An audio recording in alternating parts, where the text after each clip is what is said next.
ANA eLearning Academy is brought to you by CDN Graysheet, a trusted source of rare coin and currency valuations since 1963.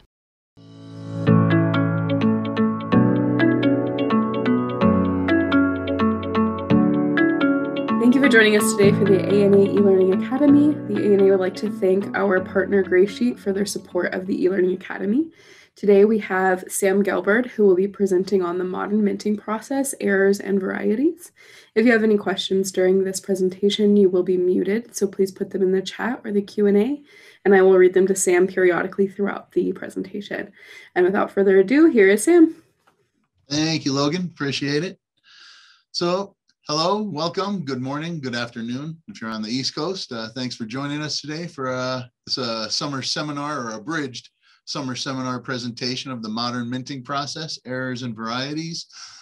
This is a much shorter version of a 4-day class that you could usually take during our annual summer seminar with Dr. James Wiles, usually is the instructor for that, who I strongly suggest you come out and take if you can at some point. It's a lot more involved. There's a lot of information.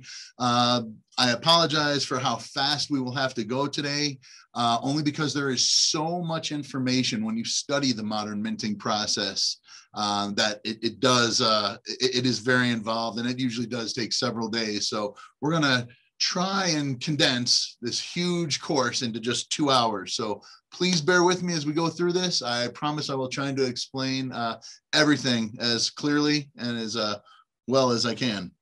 So moving right along, if we go right into what we'll be discussing, I will go over a very brief history of the EV coin collecting segment of numismatics, or the error and variety hobby, and how modern coins are made.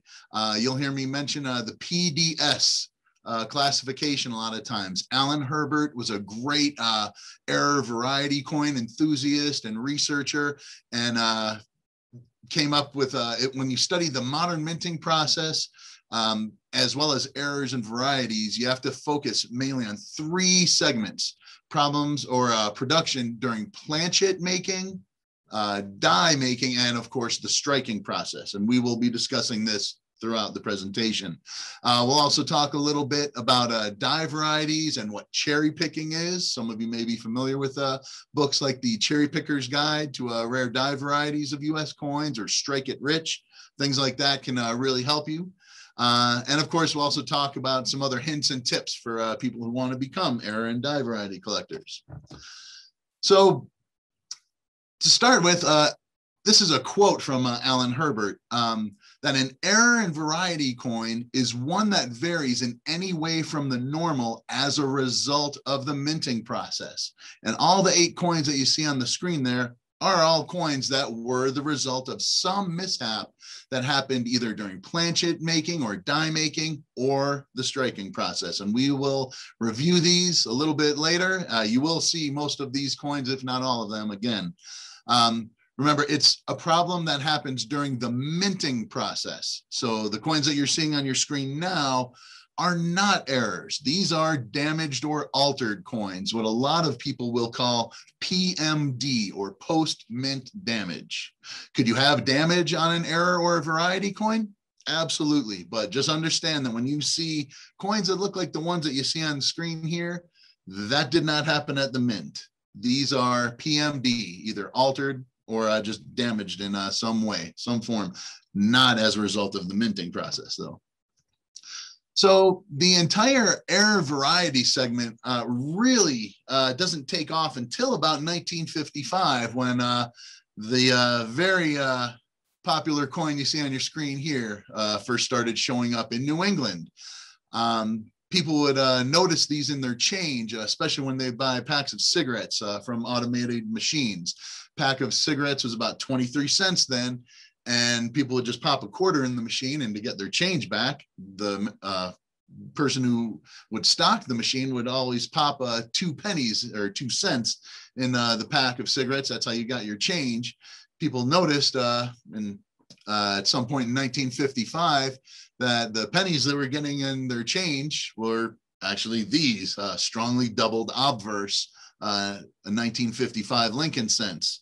And it's not to say that Errors and Varieties weren't collected before then, but this was the coin that really launched interest in what they call the FIDOs, freaks, imperfections, defects, and oddities. So 1955 is when this really starts to take off. And by 1963, you have an organization that really starts to focus on these types of coins for collectors, Cone. Also, NECA is formed not too long afterward. Both organizations were going for a while. And then by 1983, they pretty much joined to form Cone NECA as we know it nowadays. Kaneka organization that is still around nowadays, the #1 collector organization devoted to EV coins. You can see their website on the screen there, kanekaonline.org. Really great resource. I'll show this at the very end of the presentation, as well as a couple other websites. Great resources for you if you're going to be interested in collecting these kinds of coins. So again, we said an EV coin is any that really deviates from the normal. But what's the difference between an error and a variety? Errors are pretty much one-off coins. They're technically unique because they weren't intended. They don't really repeat exactly, though some of them are very, very similar in appearance. It's a problem that happened at any point in production. Now, varieties are a little bit different. They tend to repeat because it's an anomaly or a mistake that's actually on the die or dies that are being used to strike coins. So those are really repeated. The best ways I could sum it up, I heard Dr. Wiles tell me at a modern minting process course a few years ago at summer seminar. He said, errors are created, but varieties are born. That makes sense. So this is a very rudimentary or elementary look at the modern minting process. We are going to go through all parts of this in a little bit more detail. And of course, there's a couple other things that aren't on this diagram that I'll explain, like Riddler machines, to help make sure the right size objects are getting through at certain points in the process. But you will notice also that there are a lot of different quality control measures. The mint tries to minimize the amount of mistakes that get out. Anything to get you to just use the money as normal, not pay too much attention to it, just use it as money for its intended purpose. That's really what the mint is going for. So we will discuss this diagram in depth as we go. But some important moments in the modern minting process history. In 1909, the mint buys a brand new pantograph, or the Janvier lathe, which is something you need to take a big 15-inch sculpture and reduce it down to the size of an actual coin. When they start doing this, they stopped punching dates in by hand on certain dies. So this eliminated what they call RPDs, or re-punched dates. By 1990, mint marks were included as part of the overall design on every denomination. Before then, mint marks were hand punched into each working die. So you could get re-punched mint marks. That pretty much disappears by 1990. If you're seeing a doubled mint mark at all after 1990, that's a result of a hubbing or a die making technique. It's not a re-punched mint mark, technically. And then by 1996, the mint used what they called the single squeeze method to make the hubs and dies. And by doing this, it really eliminated doubled dies in theory. We still have seen some other double dies that have come about since then, especially in 2009. There was a really strongly doubled reverse of a Duke Ellington quarter from the Denver Mint. At the Philadelphia Mint in 2009, there were some six-finger Abraham Lincoln reverses that came out. So there are still forms of doubling that happen. So again, as we go through this, keep in mind PDS. That's very easy for collectors of US coins because it kind of matches Philadelphia, Denver, San Francisco, the Mint's production facilities. But when I say PDS in this presentation, we're talking about things that relate to Planchet, die or strike, or as we're going through the minting process, of course, it's going to be planchet making, die making, and then when they come together in the striking process. So planchet making. So first of all, in order to make coins, you must have the metal to do so. I'm not going to get into a whole geologic lesson right now, but we get metals from ores, metal-bearing rocks. We crush these, we refine them, and we take ingots, which are really refined metals, and we alloy these with other metals. For example, when we made silver coins, we couldn't use just pure silver. It would be too soft for a coinage metal. So we alloy it with a more durable metal like copper so that it's more sustainable in circulation, can actually withstand a lot of use over time. So what they do at the mint is they will take these ingots, force them through a series of rollers where the width between them gets smaller and smaller each time, so that it's turning these ingots into long, long sheets. These sheets wind up getting coiled and then stored for use at a later date. Usually these sheets can be so long that they're about 10 football fields or about 1,000 yards in length, but all coiled up for storage reasons.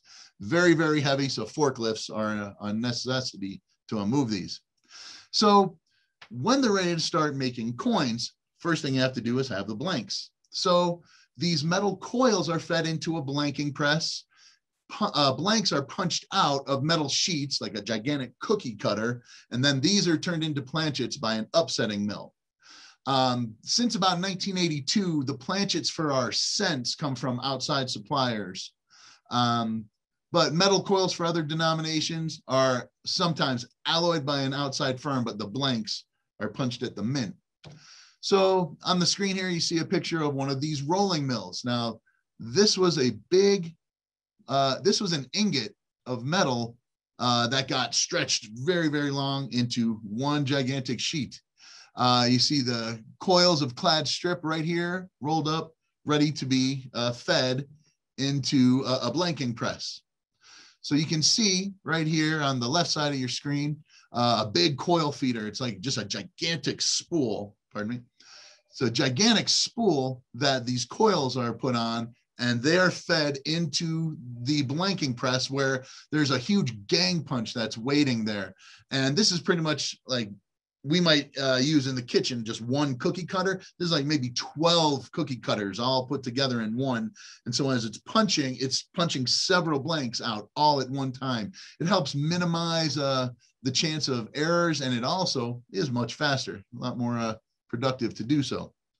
So you can see at the end of the blanking press here, there's the sheet that's being fed out. And of course, you see all the little holes there, kind of like if a baker is using a cookie cutter, you'll see all the leftover cookie dough.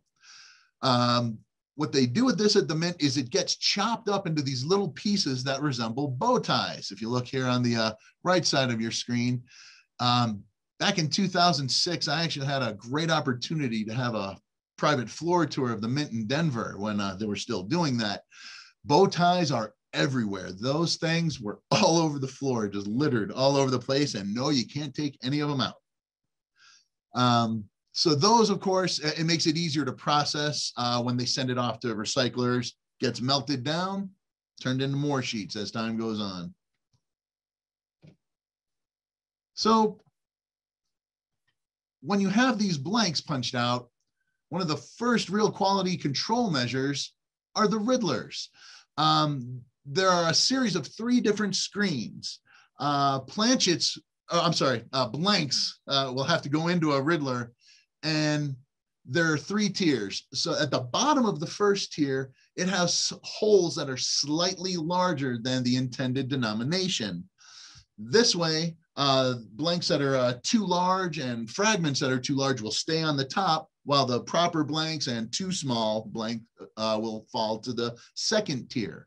On that second tier, the holes are slightly smaller than the intended denomination, so that smaller scraps will fall through. Anything that's left on that second tier after that is then sent on to go to the next step, annealing. So annealing is the fancy way of saying heating these blanks up really, really high and then cooling them slowly or quenching them. The whole point of doing this is to make the blanks a lot more durable. It'd be too brittle. If you took that cold blank, you struck a coin with it, there's a chance it could actually shatter. It would not receive as good of an impression from the coin dies when it's in the coining chamber. So annealing is a very important step. It actually helps reduce wear and tear on the dies as well. Because you have to understand, after they get cleaned, they're sitting there, they go into a hopper, they're actually cold worked. So it actually helps them in the long run to receive a good strike. So the blanks are annealed, they get washed and then cleaned, and then they wind up going to the upsetting mill. Now, upsetting is a very important part of the process because it puts on a prototype or a proto rim around the edge of these blanks. Very, very important. It really helps how the planchets move in and out of the coining chamber. Helps metal flow during the striking process. Rims, of course, are important because they protect the overall design of a coin while it's in circulation, and it also helps coins stack very nicely. So after the upsetting process, planchets for circulation quality coins are then ready for striking, except for those golden dollars. They go to an extra step where they are burnished, mixed with a solution of a cleanser and also a ball bearings to help really brighten them up. Proof planchets are also treated a little bit differently. This presentation, we're really focusing on circulation quality coins for the sake of argument. So here you can see on your screen a picture of blanks at the top left going into the Riddler machine.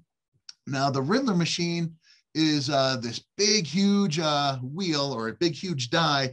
And if you look to the top right of your screen, you can see that the blanks go in. And as they go into this little chamber here, they get squeezed about 1/1000th of an inch smaller.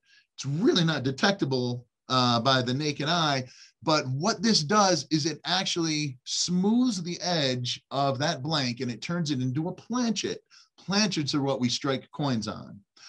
It's a great thing to do this because when you punch out that rough metal from a sheet, you've got really sharp edges. So this helps remove burrs and it helps smooth the edges so that we're not cutting our fingers up as we're using them as money. So if you look on the left side of your screen, you will see a blank. And then on the right, you will see what they call a planchet. When I was a kid first starting out in the 1980s in this hobby, I would hear some dealers refer to blanks as a type 1 blank and a type 2 blank, or they'd call it a blank planchet. Technically, a blank is what's punched out of the sheet of metal, and once it goes through the Riddler machine, then it's called a planchet. So, Logan, did we want to stop there? Maybe ask a couple of questions if anyone, I saw there were a couple there. Yeah. Maybe before we go on to die making. Yeah, so does the variety definition include die cracks? Absolutely, yes. It could be considered an error. And as time goes on, it would be extended. So you could say it's unique that it is an error because it wasn't intended. But because it's repeated almost exactly, if a mint technician doesn't catch it and clean it, then it kind of skirts the line. And there are some coins that do kind of blur the line between error and variety. So that's a pretty good question. I like that. Technically, it is on the die. It is an error. Some people might refer to it as a variety if it's a really important die crack, say like the 1880 New Orleans Morgan dollar with a big, what they call the Scarface error. And I think I have a picture of one of those in here later. But those are considered varieties by the VAM or Morgan dollar collectors. So yeah, it could be both. It's a pretty good question. With all of this being said, what do you think the probability is that, if any, that 1964 D piece dollars was or were brought out of the mint?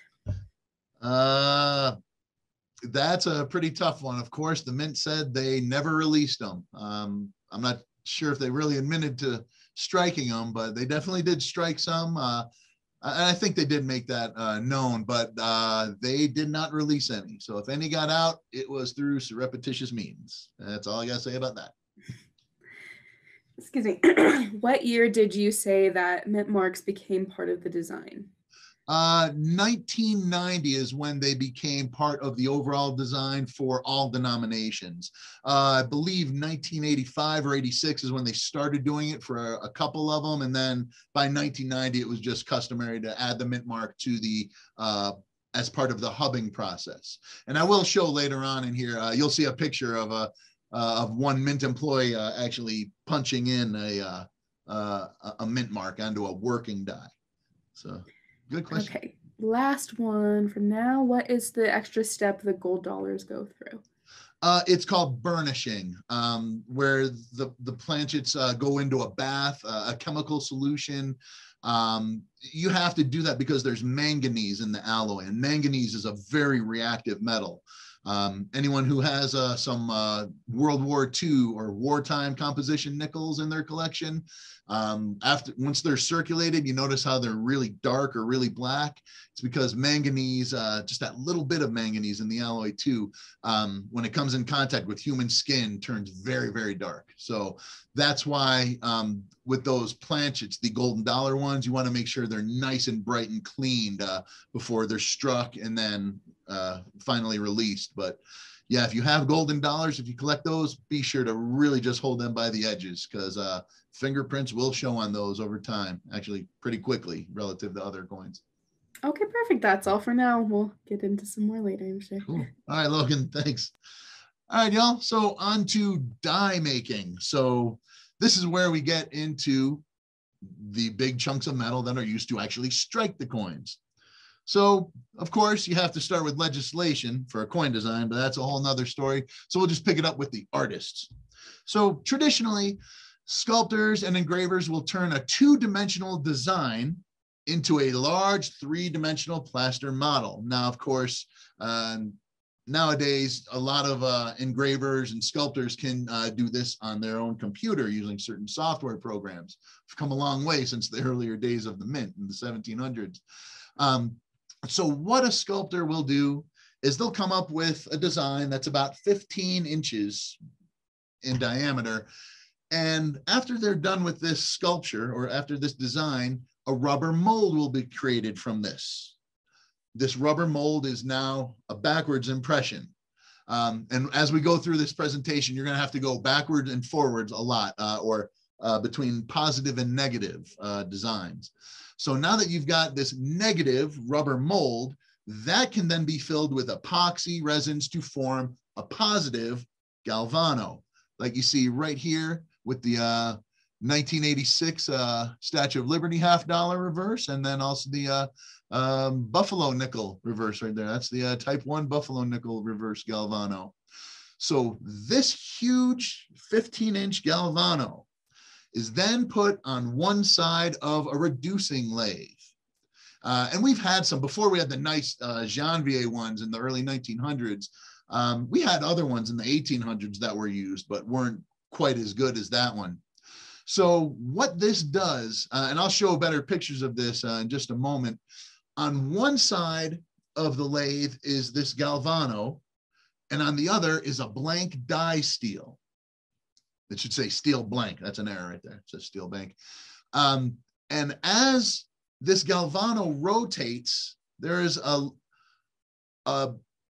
stylus that is following every single raised mark of that galvano on the design. It goes up or down depending on the design as it's tracing it.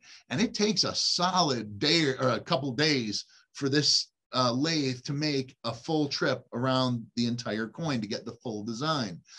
As it's going around, it's also tracing or etching a hub on that steel blank. So it is pretty much taking that big, huge design and reducing it down to the size of the intended denomination. If you look at the pictures right here, you can see hopefully you can see the arrow right here. This is a galvano in the machine in the reducing lathe. And right over here on the other side, it's really hard to see, but there is the blank die steel, and there's the stylus that's etching the design into that steel blank. Here's a nice close-up on the top right of that stylus that's tracing a Lincoln cent design. And you see as it just goes around and around and around, it is etching the exact same design into that steel blank. Here's a nice close-up in the bottom left of that steel blank being etched as it's going through. And of course, on the bottom right here, you can see a huge collection of steel rods. These will be chopped down into chunks that will be worked into making hub or die steel. So as we said, that galvano is carefully traced while the design's getting carved into the hub simultaneously, and this creates what we call the master hub. And of course, these master hubs that are in relief, it's a positive image, the way the coin is going to look. They're placed in a hydraulic press and they're squeezed against the steel cylinder or a blank die to make a master die, which will be in use. Master dies are then used to make working hubs, which are then used to make working dies, which strike the coins. I'll show you a diagram in a minute. That'll make that a little easier to understand. These are some pictures of Mint employees making dies. You can see right here in the top right of the screen, Mint employees quenching dies. They are tempering rather. They're heated up, superheated, and then cooled very quickly. This helps strengthen the die steel. You have to understand, dies are expected to strike thousands of coins. So you want to make sure they're very, very durable. So this is all part of the process. On the bottom left-hand side, this is a picture of a hubbing process where they're squeezing metal together. And on the right-hand side, you see a finished, what looks like a die. That could be a master die or a working die. Not really sure what part of the process that's at. So, because they would look pretty much the same. So this is probably the best way I can show you using this example on the page right here. So working hubs are these are in relief. For the sake of argument, let's say we're making dimes because they are in relief when you see the actual coin. Every part of the design on the obverse and reverse is raised. So working hubs look a lot like the intended coin. They're in positive, or the right way we would want to see the image. Dies are actually incuse or negative of the actual coin. Working dies are used to strike coins themselves. Now, the reason why you have all these different hubs and dies being made, the best way I can make an analogy is with photocopies. Let's say you've got an original you need to make a copy of. So you put this on a photocopy machine. You make a copy of that, and let's say you take the copy you just made and now you use that as your original. You make a copy of that, it's going to be slightly less quality. Take copies that you made of that, use that as your original. If you do this over and over again, the originals that you're using are going to be of very poor quality. So this is why the Mint uses all these different hubs and dies. If there's a problem with one of the working dies that are made, well, you might need to go back to one of the working hubs and make more working dies.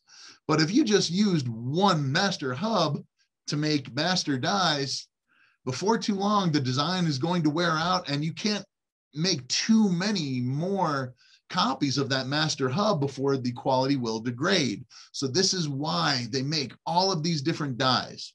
So best way I can make that analogy to you. Again, if you come out here and for the modern minting process course during summer seminar, a lot more interesting and you'll go a lot more in depth with a lot of this information.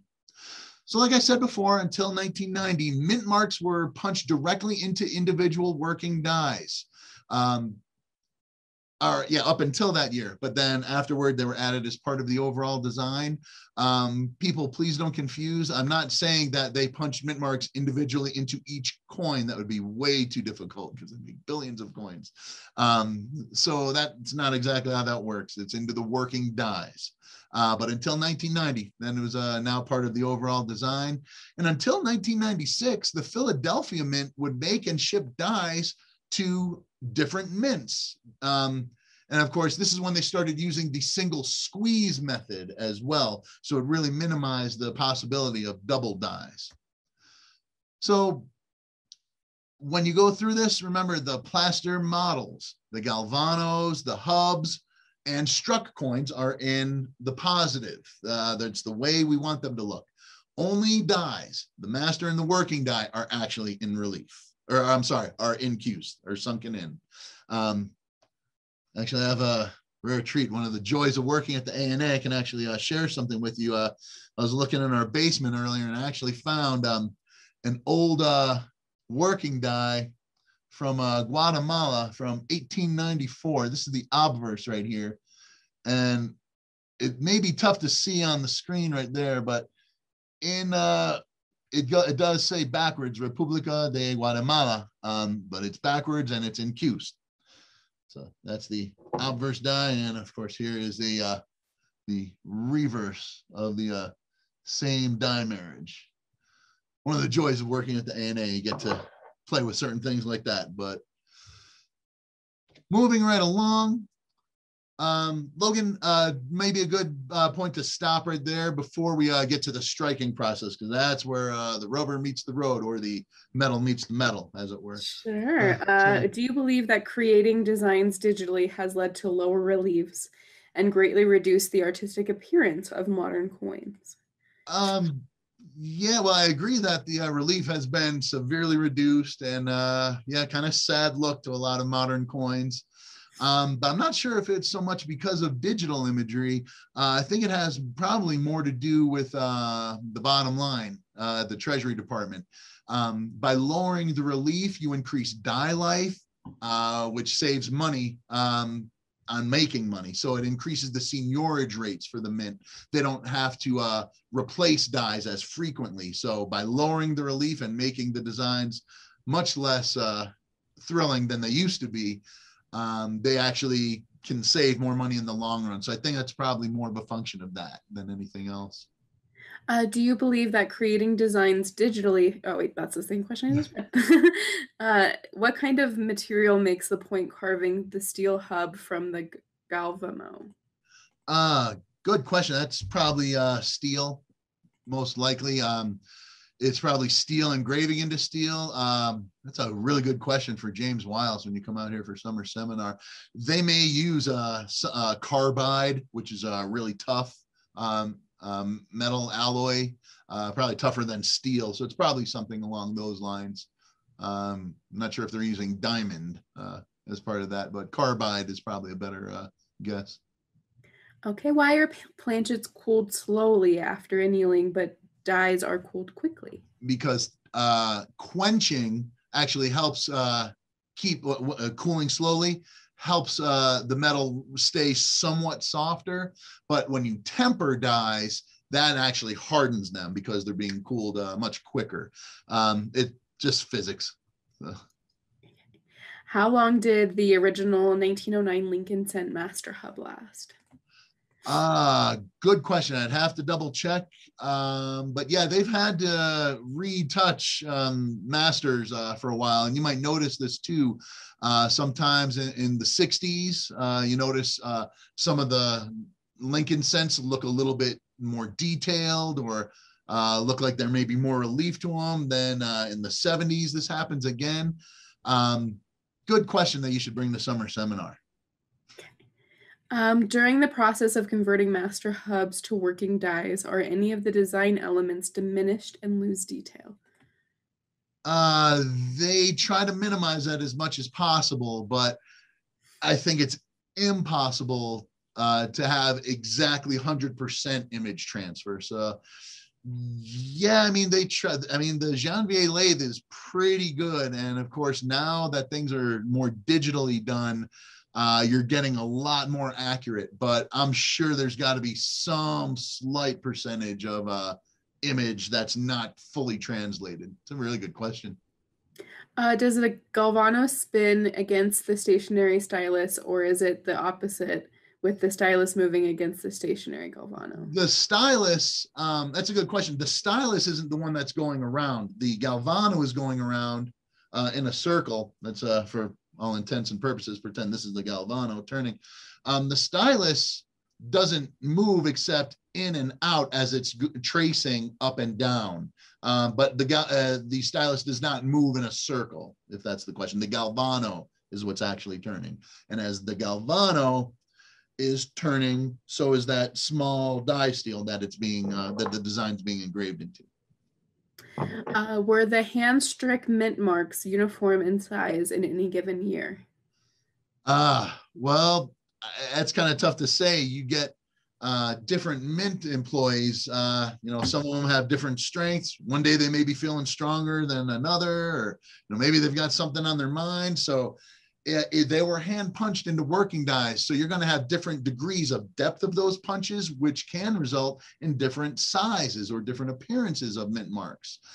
Sometimes people will confuse these for different styles of mint marks. So you have to be really careful with that. And sometimes, they don't like the way that they punched it in. Maybe it was too weak or it was crooked. So they want to just kind of, and maybe do it over again. And, maybe they didn't feel like taking the time to scrape off the old one or trying to face it somehow. So they just repunched right over that. And that's why we get repunched mint marks. Okay. What happens to worn dies no longer used? It is usually canceled. If they can't repurpose it, if they can't reuse it somehow, it'll be scrapped, probably melted down. Yeah, I can't really use it anymore if it becomes unserviceable. Okay, what is the typical number of coins produced from a single die? We will talk about that a little bit later on. I will definitely have some of those figures for you later on in the presentation. Someone put in a metaphor of a record player in the Galvano. I think that's I kind of think more like Grandmaster Flash and the Crossfader, but I listened to a lot of rap growing up. It's it would almost be like, yes, a turntable, but then you also have something else that's mimicking the exact movements of that turntable on the other end of that rod. So if that analogy works for you, certainly. All right. Is an early strike noticeably larger or stronger than a late strike? It really depends on the pressure that's used at the mint. The real first strikes that's technically a first strike is the first piece of metal that is put in between a new pair of dies. First strikes are usually discards. They're usually test strikes to test the pressure and the setup of the dies in the coining chamber. A lot of times the first few strikes, they're just trying to get the pressure exactly right for that design. So those of you who love to collect first strikes, be careful with that. All right, that's all for now. Cool. All right, thank you. All right, y'all. So striking, this is where planchets and dies come together in theory. So all those planchets that we showed, they travel from that upsetting mill to big hoppers where all these planchets are put into before they go into the chamber. So planchets are gravity fed into these feeder chutes. You see these big steel chutes right here, and these are dropping the planchets into the coining chamber. Now, the way these work, now we're actually using the old style bliss press for this example, where the dies were actually in a vertical orientation. Nowadays at the mint, production's a lot faster, and they actually use the dies in a horizontal orientation. But for sake of argument, we're just going to show the regular bliss press horizontal, or I'm sorry, the vertical die orientation. So this is very tricky. So please try and stay with me. I'm sure some of you will have questions. And again, please understand this is a very condensed presentation for a large class.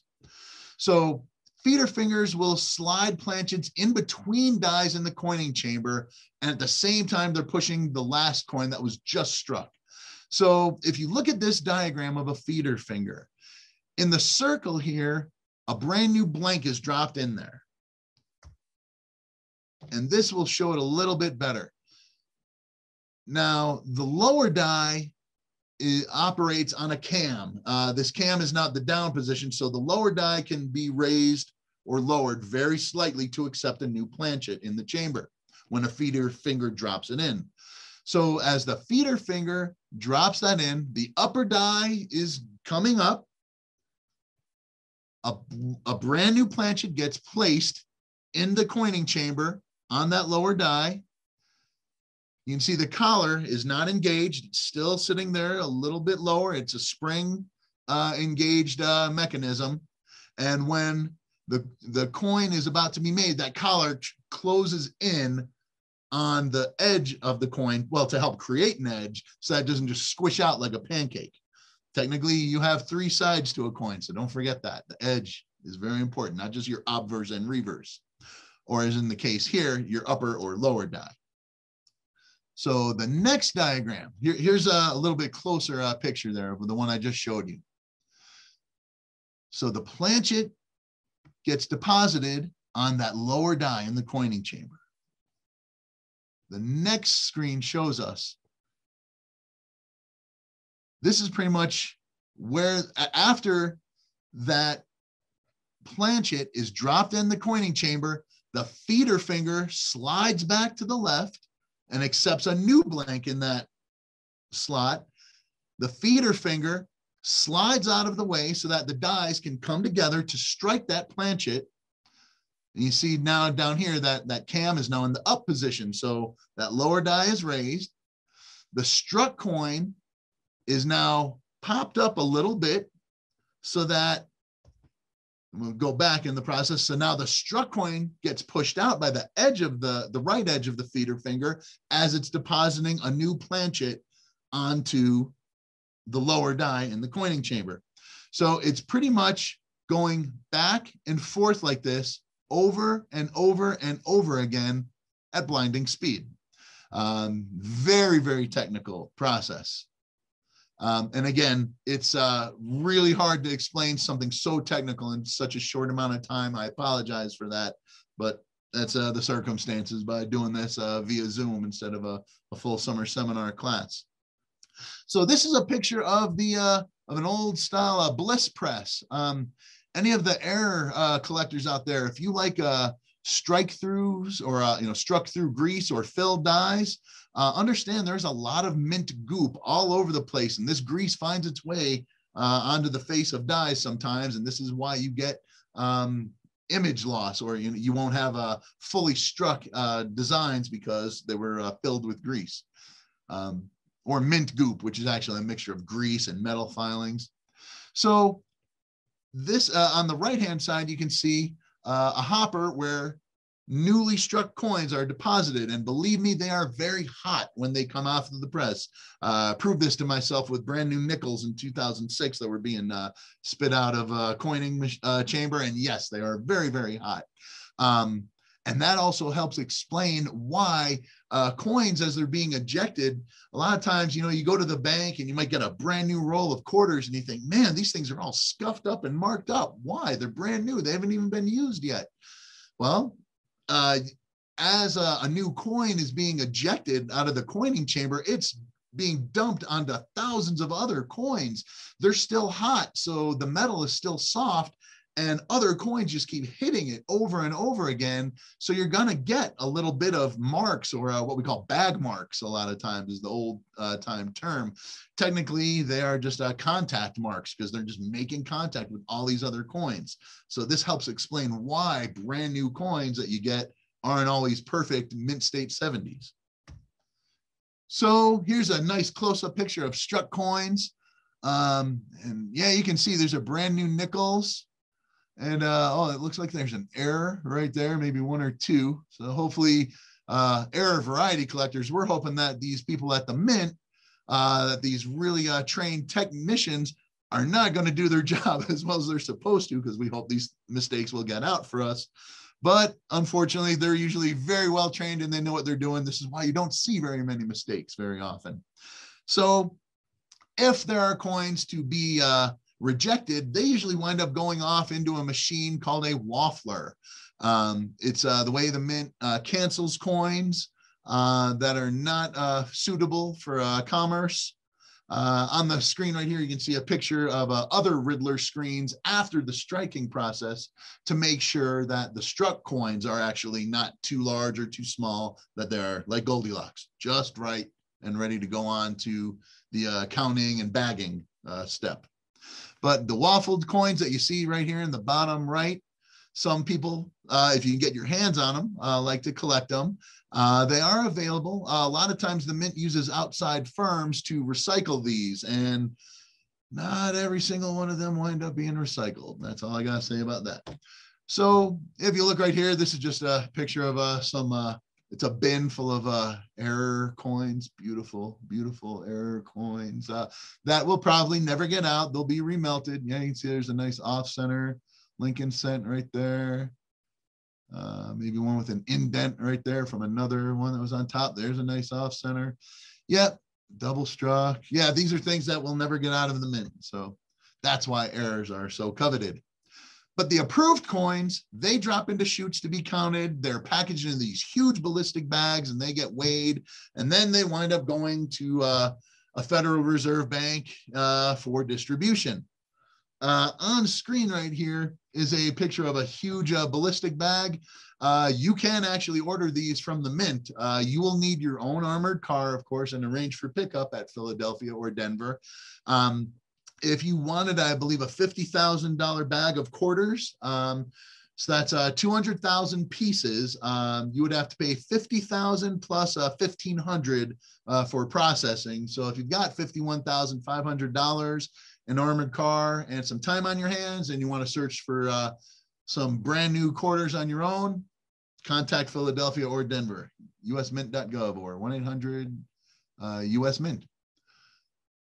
So before we go on to error coins, Logan, I'm sure there's got to be just a couple of questions about the striking process we should probably talk about real quick.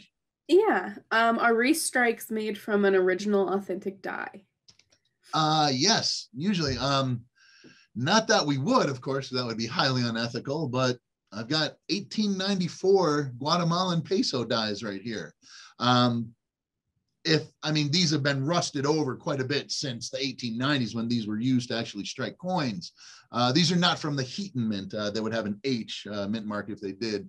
But if someone was going to make restrikes of these, you would notice that pitting on the struck coins that came from it. So yeah, restrikes are usually done with the original dies or repurposed dies somehow. Sometimes if someone was going to do something really underhanded, they might take those dies, try to repolish them somehow, and see if they can make counterfeits. But that would be pretty scary. So that's why these belong at the ANA. Do the planchets risk BG marks in the bins prior to the striking process? Absolutely, yes. I notice this a lot of times with Eisenhower dollars. I've seen Eisenhower dollars where it looks like they have a ton of marks on them, but they're not really bag marks after the coin was struck. They were still on the planchet, and they didn't get struck out. They didn't just go away in the striking process. And that happens with some coins like Eisenhower dollars, where all those little marks and nicks that you see on there weren't a result of after the fact that they were struck. It actually was on the planchet beforehand. So yeah, the striking process does not always smooth out those marks, or doesn't always eliminate those. It's a really good question. How is an edge with letters on it struck? Is there a die for the edge? Yeah, that would just, in that collar die that we mentioned, the collar, depending on the denomination, will have reeds on it, or it could have letters. With the golden dollars, what they were doing at first is they would, after they were actually struck, they went through a whole nother process. It looked like a huge, gigantic smiley face. It was just this big, huge machine that was curved like this. And the struck coins would go into one side and they'd get that edge lettering on them when they came out on the other. This is the reason why in 2007, you had the first one, the first presidential dollars, George Washington. There were many of those that were released that did not have that lettering on the edge because they kind of skipped that important last step of getting the lettering on them. But I think in years since, maybe around 2009, or maybe 2010 was when they actually added that as part of the collar in the striking process. So that's how those letters are and reads are imparted. They're actually part of the collar design. I like to think of the collar as the third die that strikes a coin. You've got your obverse and reverse die, but the collar is technically a die as well. Why did they make the striker die horizontal?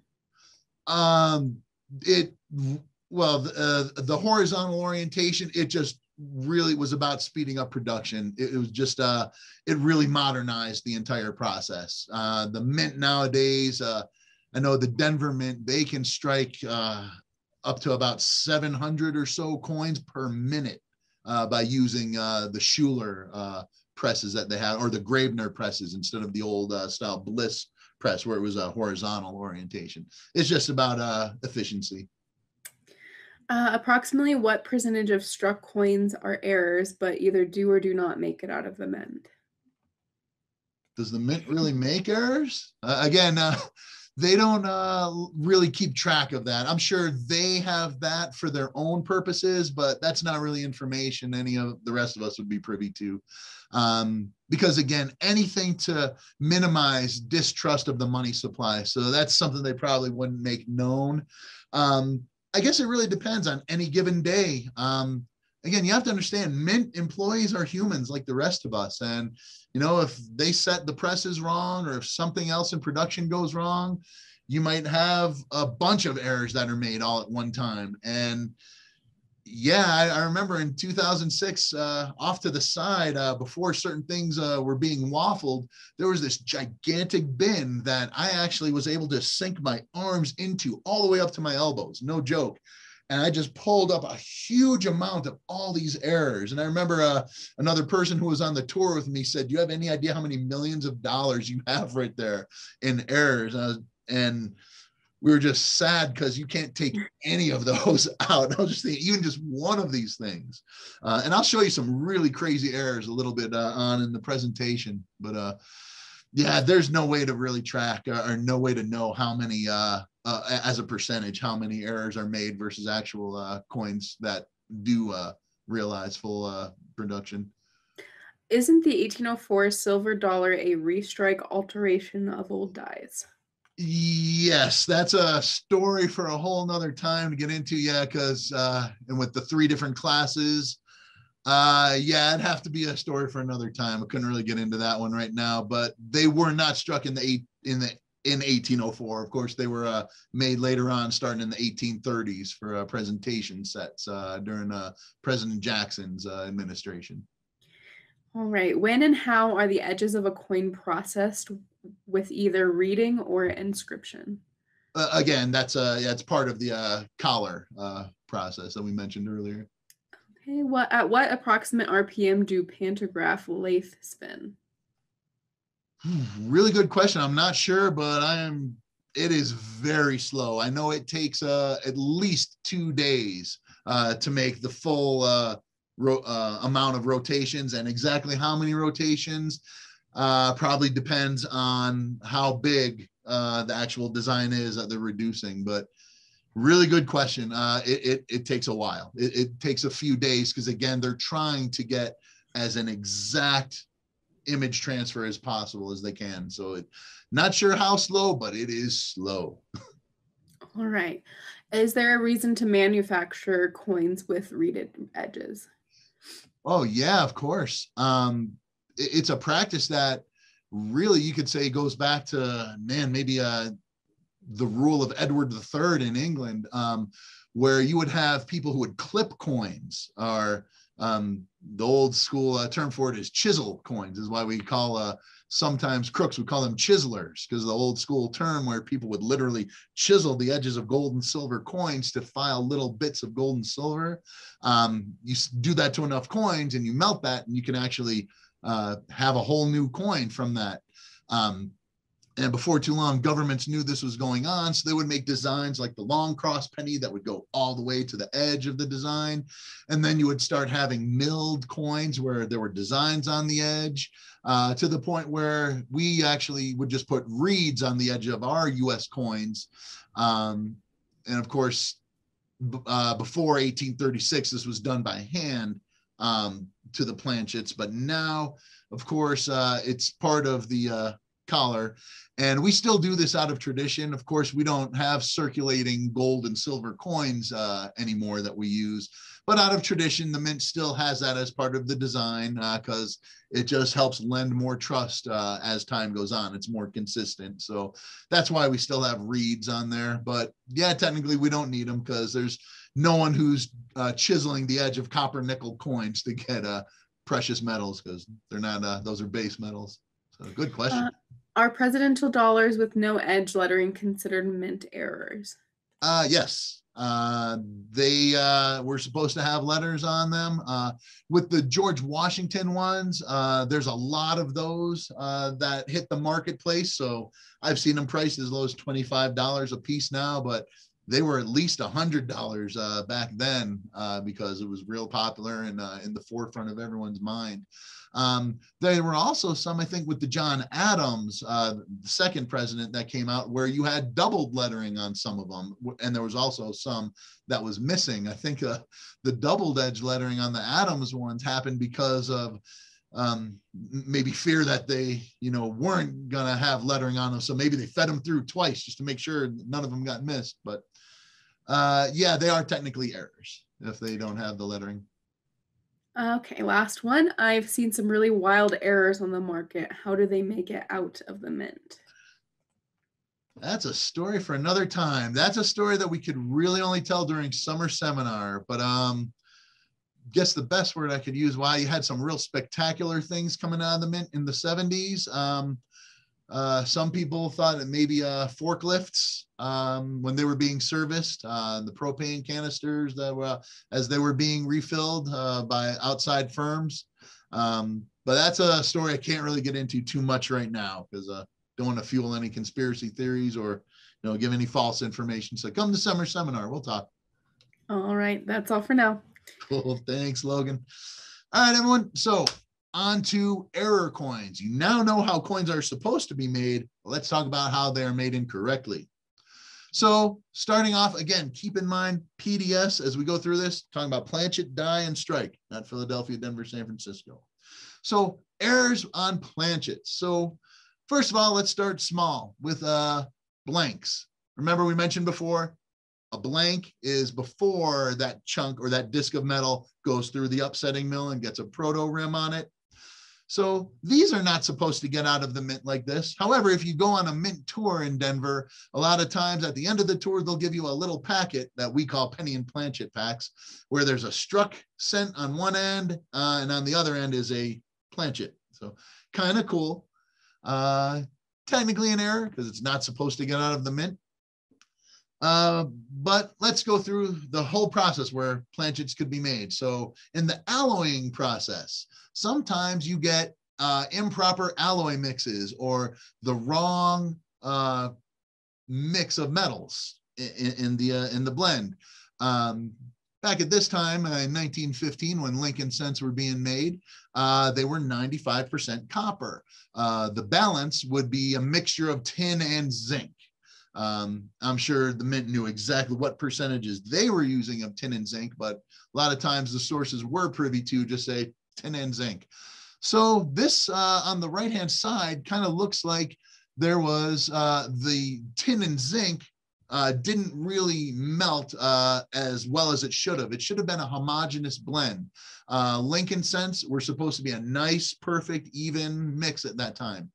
Same with our nickels. Our nickel coins are actually only 25% nickel. They're actually 75% copper.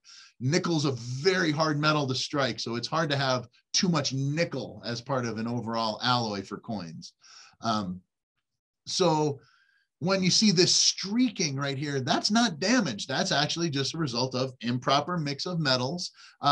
Sometimes you get a wood grain appearance. Some people will affectionately refer to Lincoln scents like that as woodies for that reason.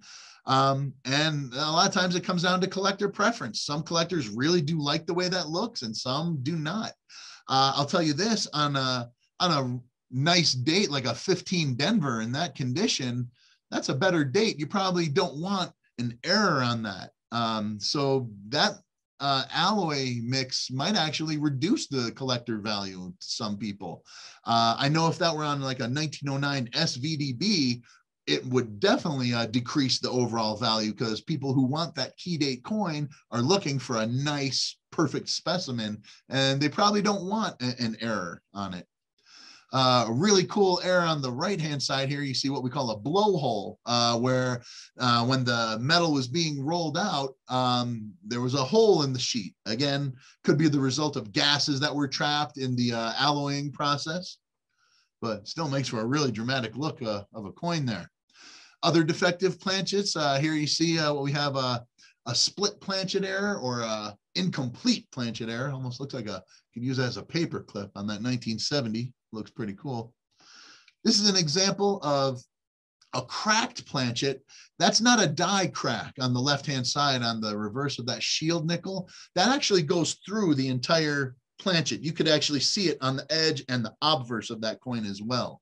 And again, that's just an alloying issue. Or it could have been that planchet wasn't annealed properly, resulting in brittle metal. So that may be why that planchet, that particular planchet was cracked. Same with the dime that you see right here. That definitely looks like looks like it was a result of a annealing or improper annealing. And that's why the metal broke off after the strike. If you could find that other piece of dime that goes with it, you would have what we call a matched pair. Matched pair errors are very, very cool. If you had another fragment that kind of resembled it, oh, I'm sorry, that would be a matched pair. If you had that exact other piece, that's what we call a mated pair. I apologize. So these are interesting. Understand that when our clad coins, the copper nickel coins that we use, it's really a sandwich. It's 3 layers. You have 2 top layers of 75% nickel and copper, or 75% copper to 25% nickel on the top and the bottom. And in the middle is a pure copper core. And when these sheets are being fused together at the mint to make those long sheets that we saw that are coiled, these 3 sheets, or these 3 layers, are fused together under intense pressure. Sometimes one of those outer layers of copper nickel might flake off. So you have coins that are struck that are missing one of those layers. It could be an entire layer or it could be a partial layer. All depends. So here's an example of a partially plated Lincoln cent after 1981. Remember in 1982, we switched from a 95% copper homogeneous blend to a zinc core and only a very thin copper plating. It's only about 2.5% copper now, and you have a huge copper or zinc core. So yeah, you get improperly or partially plated cents as a result of that sometimes. Sometimes when those sheets go through the rolling mill, the rollers might be uneven one side or the other. So as a result, the sheets are gonna be a little bit tapered. The blanks that are punched out of that and then used as planchets, when coins are struck from it, you'll get, as you see right here, for example, on this 1959 Lincoln cent, you can tell you'll get most of the design on this part of it, but then on the other part opposite that, where it's tapered and it's a little bit thinner, the design can't strike up all the way. That's not a result of wear. That's a result of the actual a planchet defect. It's a lot easier to detect on uncirculated coins. once a coin's gone into circulation for a while and it has that kind of error, that's a little trickier to detect because you've got design or loss from circulation or wear from circulation on the whole design. So not as easy to tell. This is a close-up of that webbing that comes out of the blanking press once the blanks are punched out. You can see on the right there, there's example of over-punched webbing where blanks were mistakenly punched out over blanks that had already been punched out. So this is how we get what they call clips when you look at those errors, and we'll talk about those in just a moment.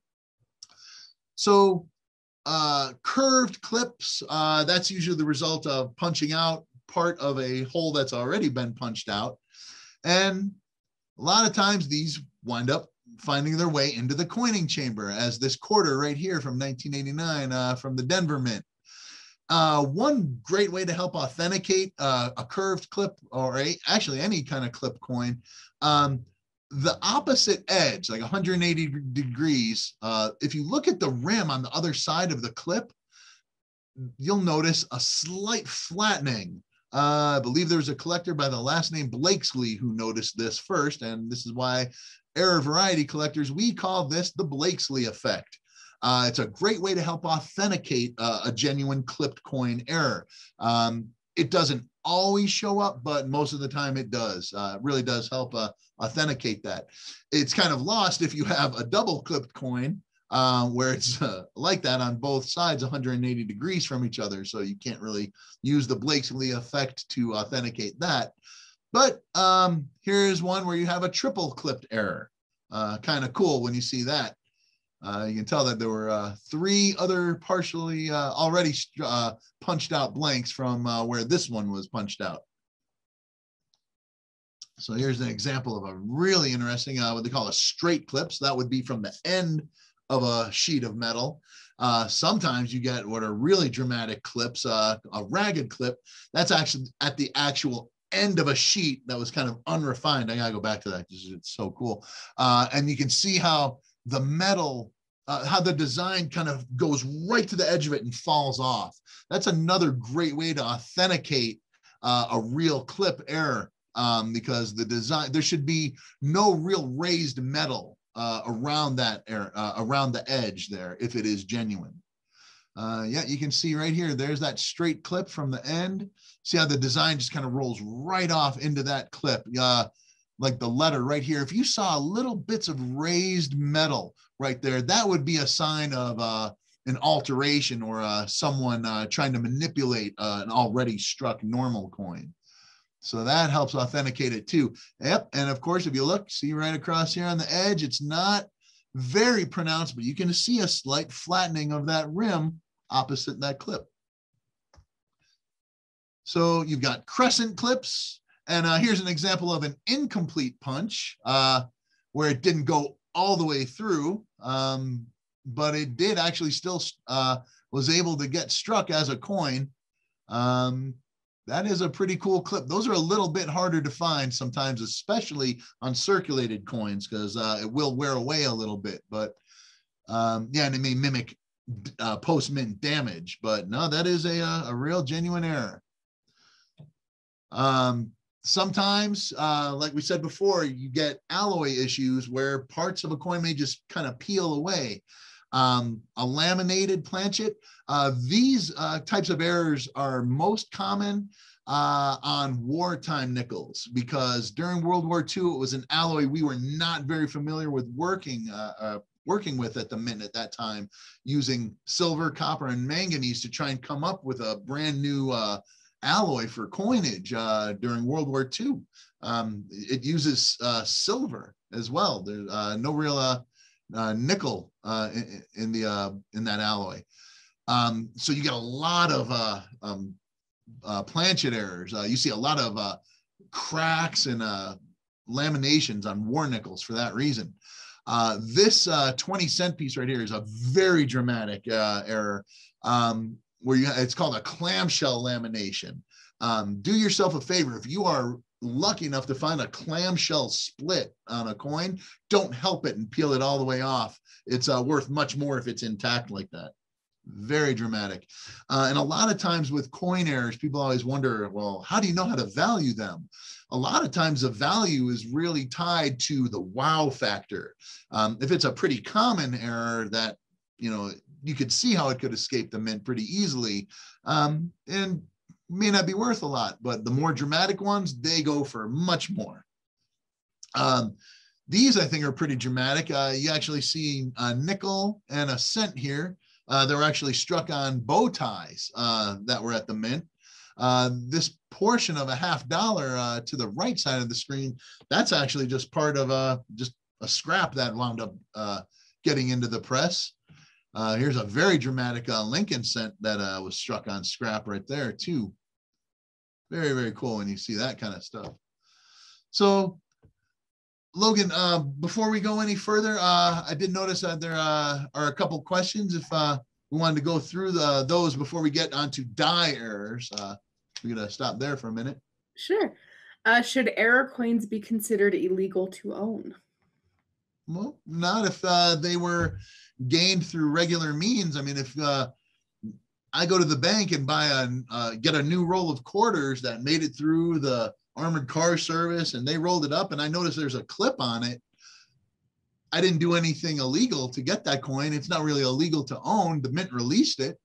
So there is nothing wrong with that.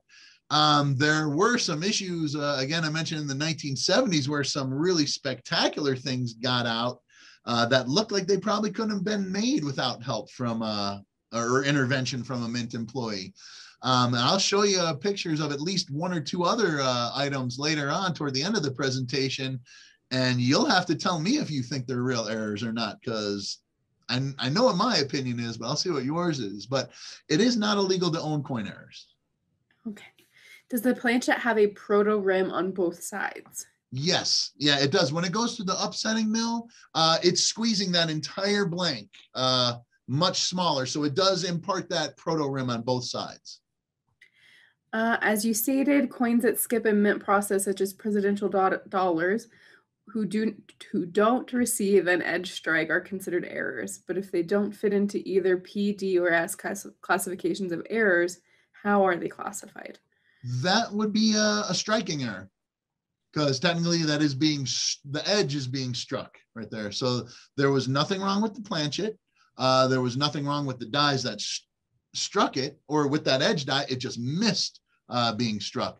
So technically, if you find a planchet, that would be a striking error because it didn't get struck. And there was nothing wrong with that planchet, nothing wrong with dies because there were no dies that struck it. So that would be a striking error, technically. Do nickels with an alloy anomaly have streaking? Does the problem alloy degrade with the strike of the coin? Yes, it could. And you may notice this, especially with things like Lincoln cents. If the metal that's in there isn't fully mixed, yeah, you'll notice it might tone certain colors or could actually corrode at different stages because of those different metals. So yes. What about the lettering being right side up and upside down? Is that considered error or variety? That is neither. It's just arbitrary. It's there were some, and I remember seeing it marketed like that in 2007, where there were some people who were trying to sell position A or position B lettering on coins, and it's completely random how those struck coins were fed into the press to get that edge lettering on there. So it doesn't really matter. Yeah, and again, there were some people who were trying to capitalize on the ignorance of some collectors with that, but it's completely irrelevant. What about the 1970 D quarter that was struck on the dime thick stock? Is that a planchet error or a striking error? That is a planchet error. I was, believe it or not, yeah, something really lucky. I actually found one of those in a mint set one time, a 1970 mint set. I'm not joking. Found one in a mint set, and like a dummy, I broke it out of there because I wanted it and I wanted to get it slabbed. It came back as an MS-65. I sold it, made some good money on it. But yeah, I probably would have done better in the long run if I would have just kept it intact in that plastic, because I don't know how many 1970 mint sets may have been released with those quarters in them, but yeah, they're out there. I have found one in a mint set before, but that wasn't that's what they call a wrong stock error. And I may have an example of one of that 1970 Denver quarter. It was most prevalent on the 1970 ones at the Denver Mint, but there were some others around the Vietnam War era that was also found on. But yeah, it was quarters that were struck on sheets that were rolled out to dime thickness instead of quarter thickness. So that's what happened there. That is technically a planchet error because there was nothing wrong with the dies that struck it. I guess you could loosely call it a striking error, but it is more something that was wrong with the actual planchets because the stock that was used to make the planchets for those coins. All right, when and where are uncirculated coins rolled, and do these coins come from ballistic bags? Yep, those big ballistic bags. A lot of times these wind up going to armored car services. I'll use, let's see, Wells Fargo, Loomis are probably the best examples. They roll these up. Yeah, coins are not rolled at the mint. They are rolled by these armored car services who box them and provide them to our local banks for customers like us. Can coins with errors still be used? I assume this person means circulated. You could. I mean, think about it. A lot of times if you find an error coin in circulation, I mean, there's proof of that right there. It was used as money and you found it in circulation. If it does not affect the overall utility or spendability, if the mint deems it still worthy of use in commerce, they'll release it. A lot of times we'll see filled die errors, like minor filled dies where maybe parts of the word "in God we trust" might be partially filled in. It still works as a coin. The mint isn't going to stop the presses for something like that. It doesn't really affect its overall use as money. So a lot of times you'll see things with die cracks or cuds or minor clips, and they still wind up getting into circulation because they're still pretty useful as money if they wind up getting into circulation. All right, that's all for now. Cool. All right, so moving on to die errors of coins. This is, we kind of will get into a little bit of varieties because they're repeated if it's on a die a lot of times. I know there were some questions earlier about how many coins can you expect to come off of a certain coin die or denomination. There in the Cherry Picker's Guide to Rare Die Varieties, there's a great appendix. They actually list this. I got this from volume 2 of the 5th edition. For the average number of business strikes that are expected to come off of a pair of dies in a perfect world, if all things go correctly. With Lincoln cents, you get about 1,400 coins. Jefferson nickels, the Monticello design, you would get about 200,000 coins. From Roosevelt dimes, you get an average of about 300 coins per dime marriage. For some reason, they say about 400,000 from Denver, but only 230,000 from the Philadelphia Mint. I'm not exactly sure why. Washington quarters, about 752,000. Kennedy halves, about 160,000. And Sacagawea and presidential dollars, anywhere between 150 to 250,000. And again, these are only averages. Again, a lot depends on how properly annealed blanks are, how well tempered the coin dies are, the pressure that's used for the denominations. So that's why you can only really average it out. You can't really say exactly how many are going to come off any pair of dies. Sometimes with a pair of dies, maybe an obverse die wasn't tempered correctly, so it starts to shatter. They may have to take that one out and put a new one in, but the reverse die is still good. This is why VAM collectors or collectors of Morgan and Peace dollars are really focused on die marriages, or with bust half dollars. Those of you that collect Overton varieties, that's why you may get some more or less of some varieties as opposed to others. Proof dies, however, are really only expected to last about 4,000 strikes, or technically maybe around 2,000 coins. Proof dies, they strike Planchet at least twice because they have to make sure the design is fully brought up. So those last much less. So when you find errors or varieties on proof coins, they're usually considered more desirable than errors on business strikes for that reason. There's usually less of them to go around. So moving right along, some die errors, or what some people may classify as varieties, that kind of skirts the line. Die clashed coins, where you get image transfer from one die to another. Technically, remember, when dies come together, and I'm not going to clink these together because I don't want to do that with these rare old dies, a blank is supposed to be in between them. If there's no blank in between them, they come slamming together under intense pressure, and you'll get image transfer from one die to the other. And any coins that are struck from that subsequently will show that image transfer on the coins that it produces. With the Memorial Lincoln cents, we got prisoner pennies, because the columns from the Lincoln Memorial kind of made it look where Lincoln on the obverse was kind of behind bars. So kind of cool designs, and they were marketed as prisoner pennies. There are certain ways that people will market errors in such a manner that they try to bilk unknowledgeable collectors out of their money. Die clashes are cool, unless they're really dramatic. They don't always command a lot of money. But it's relatively common, and yeah, you'll see coins in circulation with minor die clashes because they usually don't affect the overall spendability or use in commerce. Here's a close-up of a really popular die clash on Franklin halves that they called the Bugs Bunny $50. You see this on some dates. It's most common on the 1955s from Philadelphia.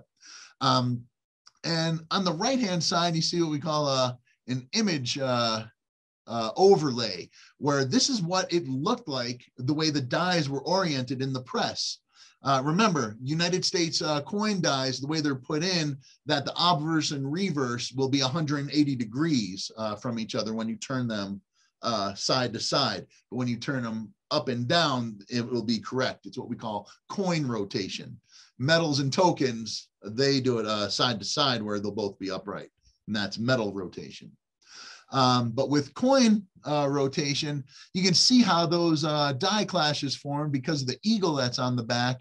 The tips of the right wing of the eagle kind of transferred at one point, and that's why you see what look like extra teeth, or like right here, you can see really pronounced those tips of the eagle's wing right on Ben Franklin's upper lip there.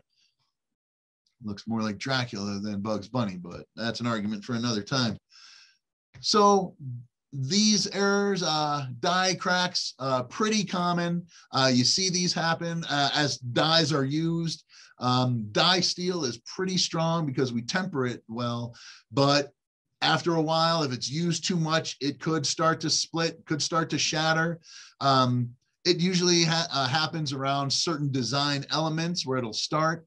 More common on modern coins, where you'll see it like on this dime right here, where it comes from the edge and works its way in. Technically, I believe you have to have at least 3 die cracks on any one side of a coin to classify it as a shattered die. Here you have a couple other minor errors, what they call die chips and die breaks. These really don't add much of a premium in value. They're very common, especially on wheat cents. When I was a kid growing up, I would see dealers advertise what they call buy breaks, where it looks like there's the letter I in between the B and E of Liberty. So it looks like it reads B-I-E, Liberty. Honestly, it's a very common die break. You can find them very easily, but they're pretty tiny. I mean, there are some people who look, very carefully at things. And if you're going to be an error and die variety collector, you need to look at the really small details, like how I misspelled the word errors at the top. I don't know how many of you caught that, but I did that on purpose. So moving right along, other really cool die errors, rim die breaks. Let's say on this die right here, part of the die steel shattered, there would be a blank right here. And that's kind of what happened to the obverse die of this quarter. You can tell right there by the date, part of that die steel sheared off. Kind of stinks because we don't know what year this quarter was made. It was within a certain window based on the design. Looks like it may have come from somewhere out of the 90s based on the look of that, the coin there. But a really good way to authenticate this is if you think about it, look at the back of the coin.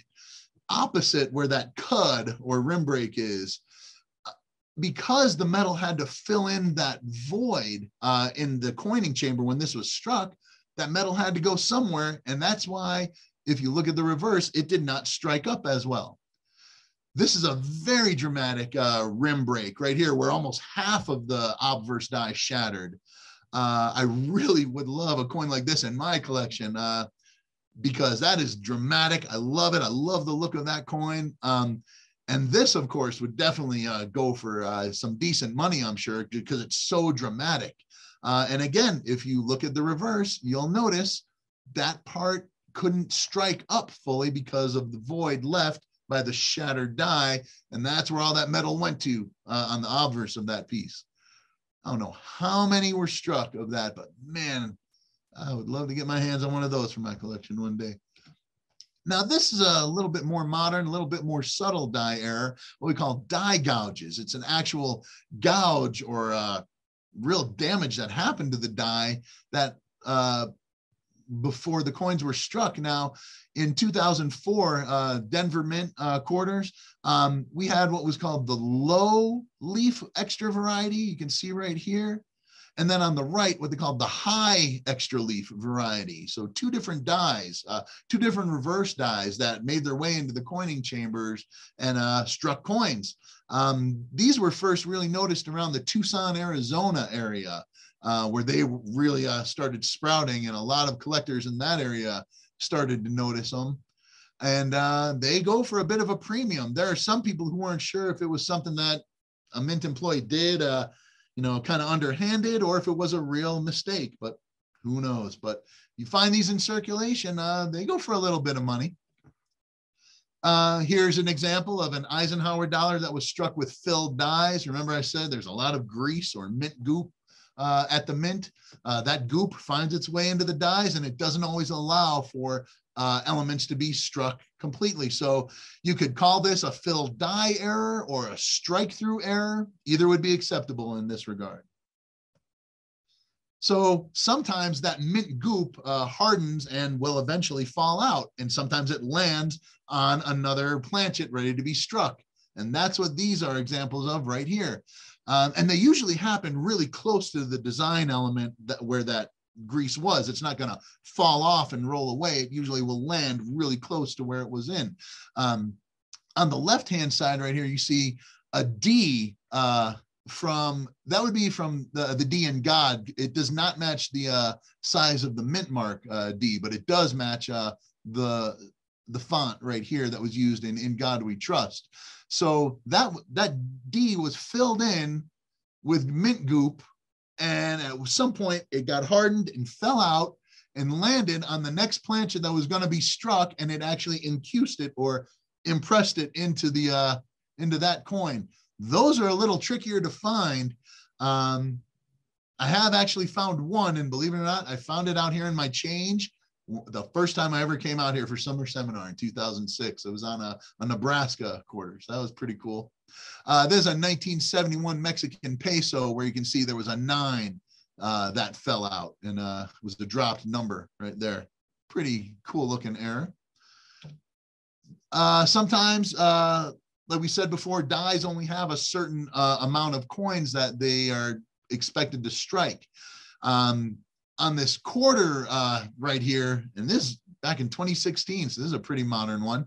You could tell the obverse die that was employed in striking was fine, no problems with it. Someone improperly handled it, or his fingerprint on Washington's neck. But look at that reverse die. I mean, that I would love to find something like that in my change. That is a die that should have been retired many, many thousands of strikes ago. But it didn't get caught and it made its way out of the mint. So those of you on the East Coast where a lot of the P mint coins are released, you might want to look at your Harper's Ferry quarters a little closer. You might find one of those real mushy reverses that were used. The sad thing about this is like on this 1992 Denver mint Lincoln cent on the right here, it looks like it almost mimics doubling. But that's just because it was tired dies. So it's not a true doubled die. It's just mushy dies because it was used for way too long. So we'll talk about striking errors, then we'll stop for questions again because we're really got about a half hour left and we still need to talk about die varieties. So I apologize for how accelerated we need to move this presentation. But again, it's just because there's so much to talk about with the minting process that could go right or wrong. You might notice misaligned dies. These are pretty common. They don't really go up in value until they're really dramatic. It's kind of where the dies that were being used, I mean, of course, in the press, they should line up exactly, but sometimes screws may get loose and you may have one that gets a little misaligned. So the reverse might still strike right, but maybe the obverse is lined up correctly. It's not a true off-center strike. For an off-center, both sides would have to be that degree of missing design.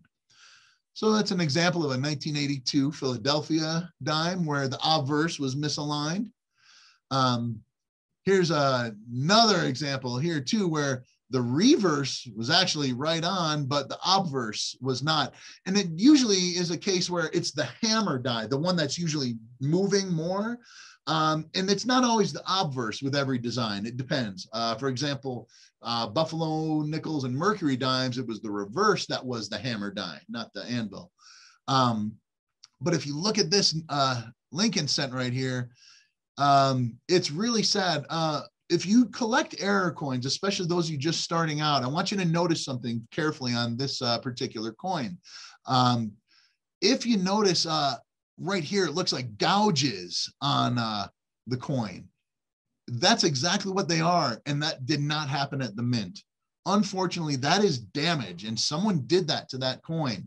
A lot of times what happens, let's say at banks, for example, if they're, when they used to have their own counting and sorting machines, a coin like this might get stuck.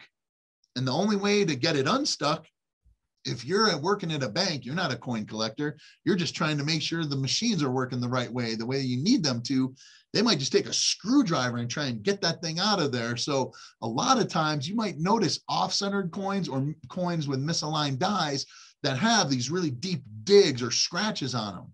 That is damage. So be careful when you're spending money on errors like that, that they don't have post-mint damage that someone may have done. Yeah, you can have a coin that is both an error, like a genuine error, and shows post-mint damage. And that's an example right there. So again, like we said before, a true off-center strike is going to have both sides missing design elements. The coin that you see right there, we actually know is a 1964 Kennedy half. Only way you could really tell for sure, of course, would be to weigh it, because 1964, it's going to have a different weight than all the other years because it was 90% silver. Should be 12.5 grams. So some collectors are pretty creative. They'll make what is an off-center clock. If you get off-center coins in all different at all different points where they're showing different designs, different design elements. Kind of cool if you're into that thing. I remember when I was a kid seeing one of those made with all Buffalo nickels. That was very, very striking. Blockage errors. Now, these are very tricky to get into. Stay with me on this if you can. So let's say you've got your coin dies in service and they're just striking coins one after another. Planchets keep coming through. But let's say a planchet comes in and a coin is struck, but it's not ejected. Let's say there's a struck coin that's sticking to the obverse die. So now you've got already struck coin that's stuck to that obverse die and a regular reverse die ready to go. A new planchet comes in. Now you've got a regular reverse die getting ready to strike, but you've got that coin stuck to there where it's got just the reverse of an already struck coin showing. Now it's going to strike a new planchet. So you'll have a normal reverse, but now you're going to have a backwards image of the reverse where the obverse should have been, and it'll be sunken in. So that's how we get brockage errors. And if you look right here, you can tell this was the result of an 1878 British penny where the obverse stuck to the obverse die, and the next coin that struck from that, you have a normal reverse, but an obverse that is a mirror image of that reverse, and it's also in use. Really cool example of that is on this gold dollar right here. You can tell a regular reverse was struck, but it was struck with a brockage. It was struck by the reverse of an already struck coin. Now, we'll talk about what happens to those coins that stay stuck for quite a while. They create what's called a die cap, and I'll show you a cool example of those in just a moment. But striking errors, you can get all sorts of things that might fall into the press at some point. You can get pieces of cloth. Sometimes to clean the dies, they have to use wire bristle brushes. Sometimes one of those bristles may fall out and get caught in the coining chamber, as is the case with that 1966 Lincoln cent right there. This is what we call a retained strike through, where the actual object actually struck right into it and stayed right there. That you have a Morgan dollar, you can tell the obverse was struck through grease, but the reverse struck normally. There's a Kennedy half where it looks like it was struck through string or maybe pieces of metal, because for string to do that, that'd have to be pretty durable string. But yeah, whatever it was that was struck through that $half did not get retained the way that wire bristle did on that brush. Love that 66 Lincoln cent. That's really dramatic. So here are what we call multiple strikes. You have a Lincoln cent that was struck normally, but then didn't get fully ejected and got another partial strike. Here you have an Indian cent from 1889 that is super dramatic because it's a normal struck one, and then it got two other partial strikes. So very, very cool to see something like that. Then you might get some really dramatic ones where a coin may stay in the chamber and just maybe it rotates and didn't get ejected, but got another strike.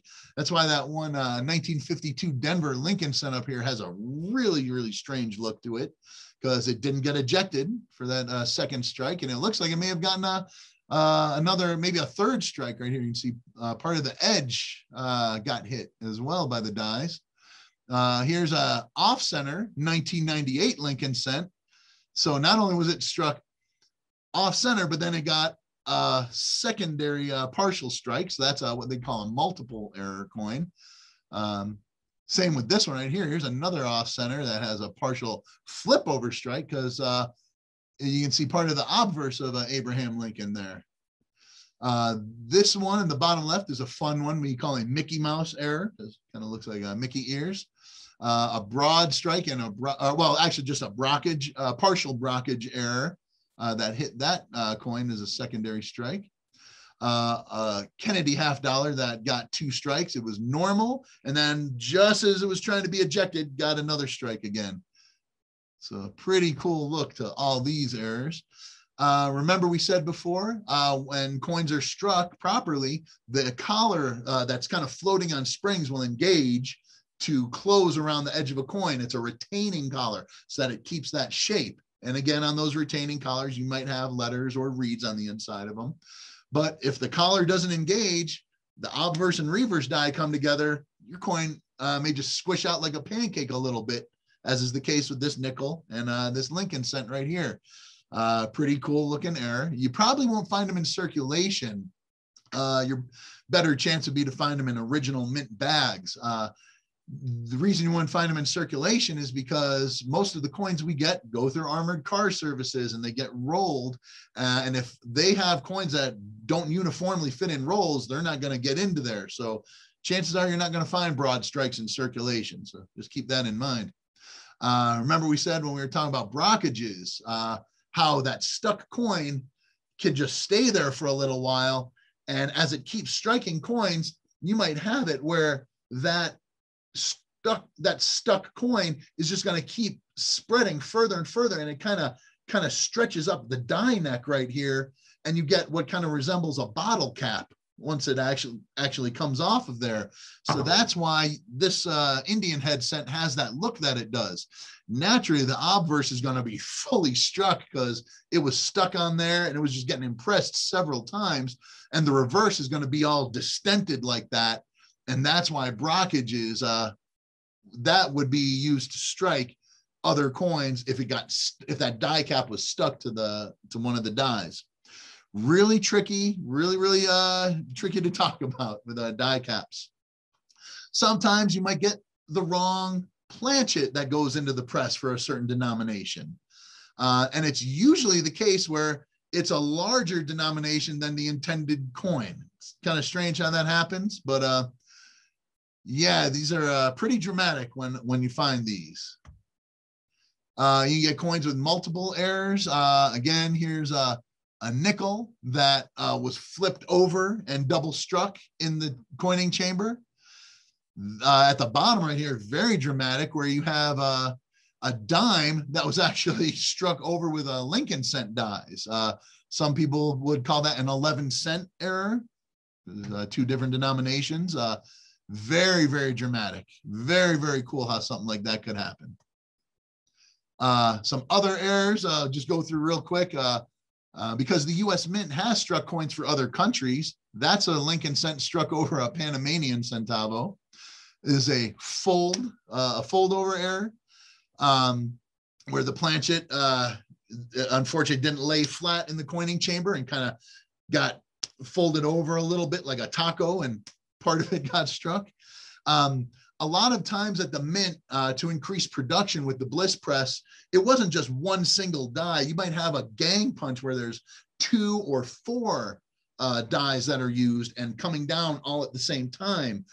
So that's why you get like these saddle strikes right here on the top right, where a planchet might land in between 2 dies and get partially struck by both at the same time. This one, you can tell that was at the bottom left. That was also the result of that, where regular struck coin happened, but then also got hit by one of those gang punches. Yeah, it's pretty dramatic when that happens. Another multiple struck one, and then a coin right here, that 1980 Lincoln cent. The reason you have this void right here is another planchet was laying on top of it when it was in the coining chamber, and that part got struck. But the part where it was laying on top of, you can tell, did not get struck. If you had the 2 of those together, again, that would be what we call a mated pair. Be pretty cool if you have both pieces together, kind of like puzzle pieces. Some other errors where you have a Lincoln cent, or maybe that was a dime. That was probably a Lincoln cent where it landed on top of landed on top of a Ike dollar planchet as it was being struck. This is a nickel that was struck with a very severely split die, very damaged die. This is a partial broad strike right here, or a partial brockage strike right here. This one at the bottom left is a broad struck coin. You can tell by right here about the edge.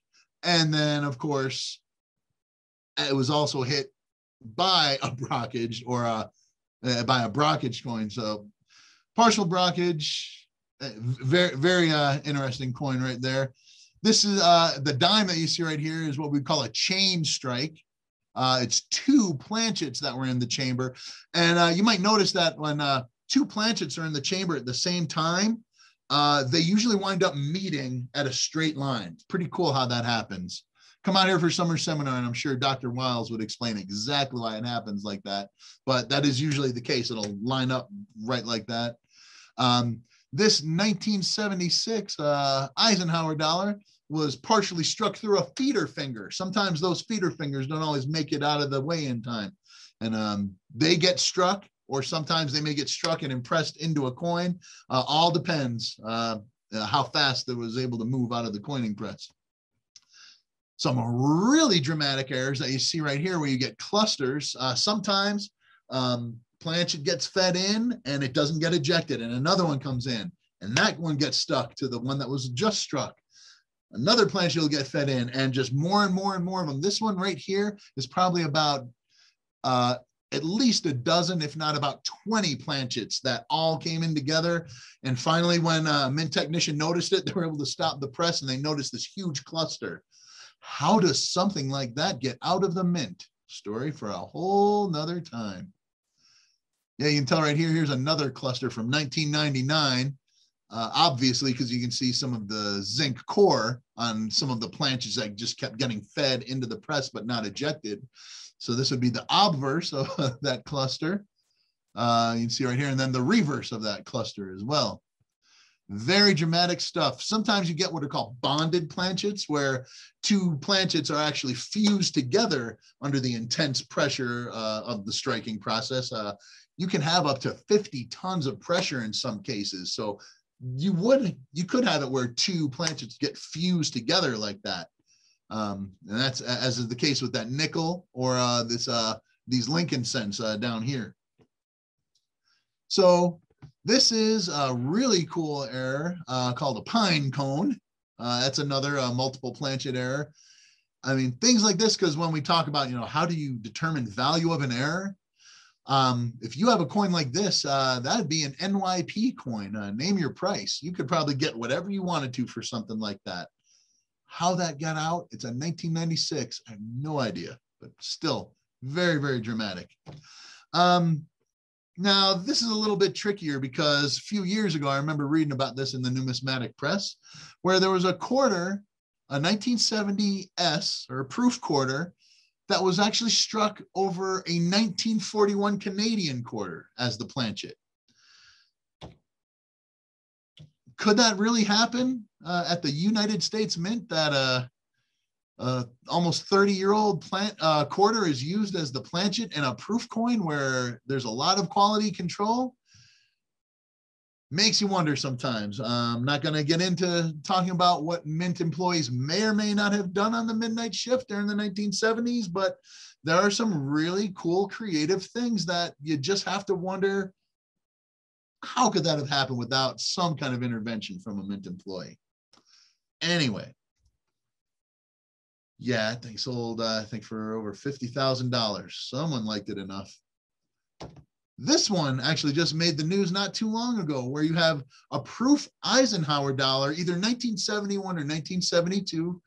We can tell because of the style reverse that was used on it. But 3 proof dime Planchets make their way into the coining chamber where Ike dollar dies were supposed to be used, and it made it out of the mint like that. Had to be some kind of intervention, just saying. So certain other errors that we could talk about. In 1944 at the Denver Mint, they noticed there were some designer initials that were left off of one working die of $50. So an engraver kind of hand engraved these. You can find them. They're out there every now and then. I found them in low grade. The nicest one I ever found was in an MS-66 PCGS holder. So they're out there. A little bit of a premium for those. The 1922 plain and the 1937D three-legged buffalo nickel, those are kind of both errors and die varieties because they were polished away by mint technicians, but they were repeated. So they're not really errors in the sense because there's a lot of them out there. There's enough of them for people to collect. So is it a die variety? Is it an error? Really depends on how you look at it. Really dramatic error, what they call a mule or mismatched denomination, where a Washington quarter obverse was used in 2000 on Sacagawea dollar reverses. May just be worth $1.25 face value, but those go for really ridiculous money whenever one goes up for auction. In the middle right here at the top, the reason I'm saving this one for last is, as with those buy break errors that I showed you earlier, another thing that's sometimes marketed to unwitting collectors is what they call the poor man's double die, where it looks like in 1955, there was an extra 5 right here at the end of the second 5. Guys, that's just what we call die fatigue or die erosion, or just something struck by tired dies. That should have been retired a while ago. It is not a real error. It should not go for a premium. There is no such thing as a poor man's double die. It was just the way maybe poor dealers are trying to market things, again, to unsuspecting collectors. Should not be a premium for something like that, though. So, Logan, before we move on to die varieties, which we'll have to breeze through quite a bit, unfortunately, just wanted to make sure if anyone had any questions about error coins. Yeah. At what point are current coins... I'm going to start that over. At what point are coins returned to the mint as worn out? That's a really good question. I don't know if they're ever really returned to the mint necessarily. I mean, for a coin, for a modern copper nickel coin to be that unrecognizable as a United States piece of money, I mean, copper nickel's very durable. I mean, if they're damaged, they have redemption programs for damaged and mutilated coins. There have been times where they've stopped doing that because there were some people who were taking other scrap metal and were able to pass that off as U.S. coins. So I think they may have stopped those redemption programs for a while. But yeah, that's really something. It really depends on the coin itself on an individual or case-by-case basis. And you'd really have to contact the mint about those, how they'd be taken out of service. But I mean, it just really when a coin cannot be used in commerce.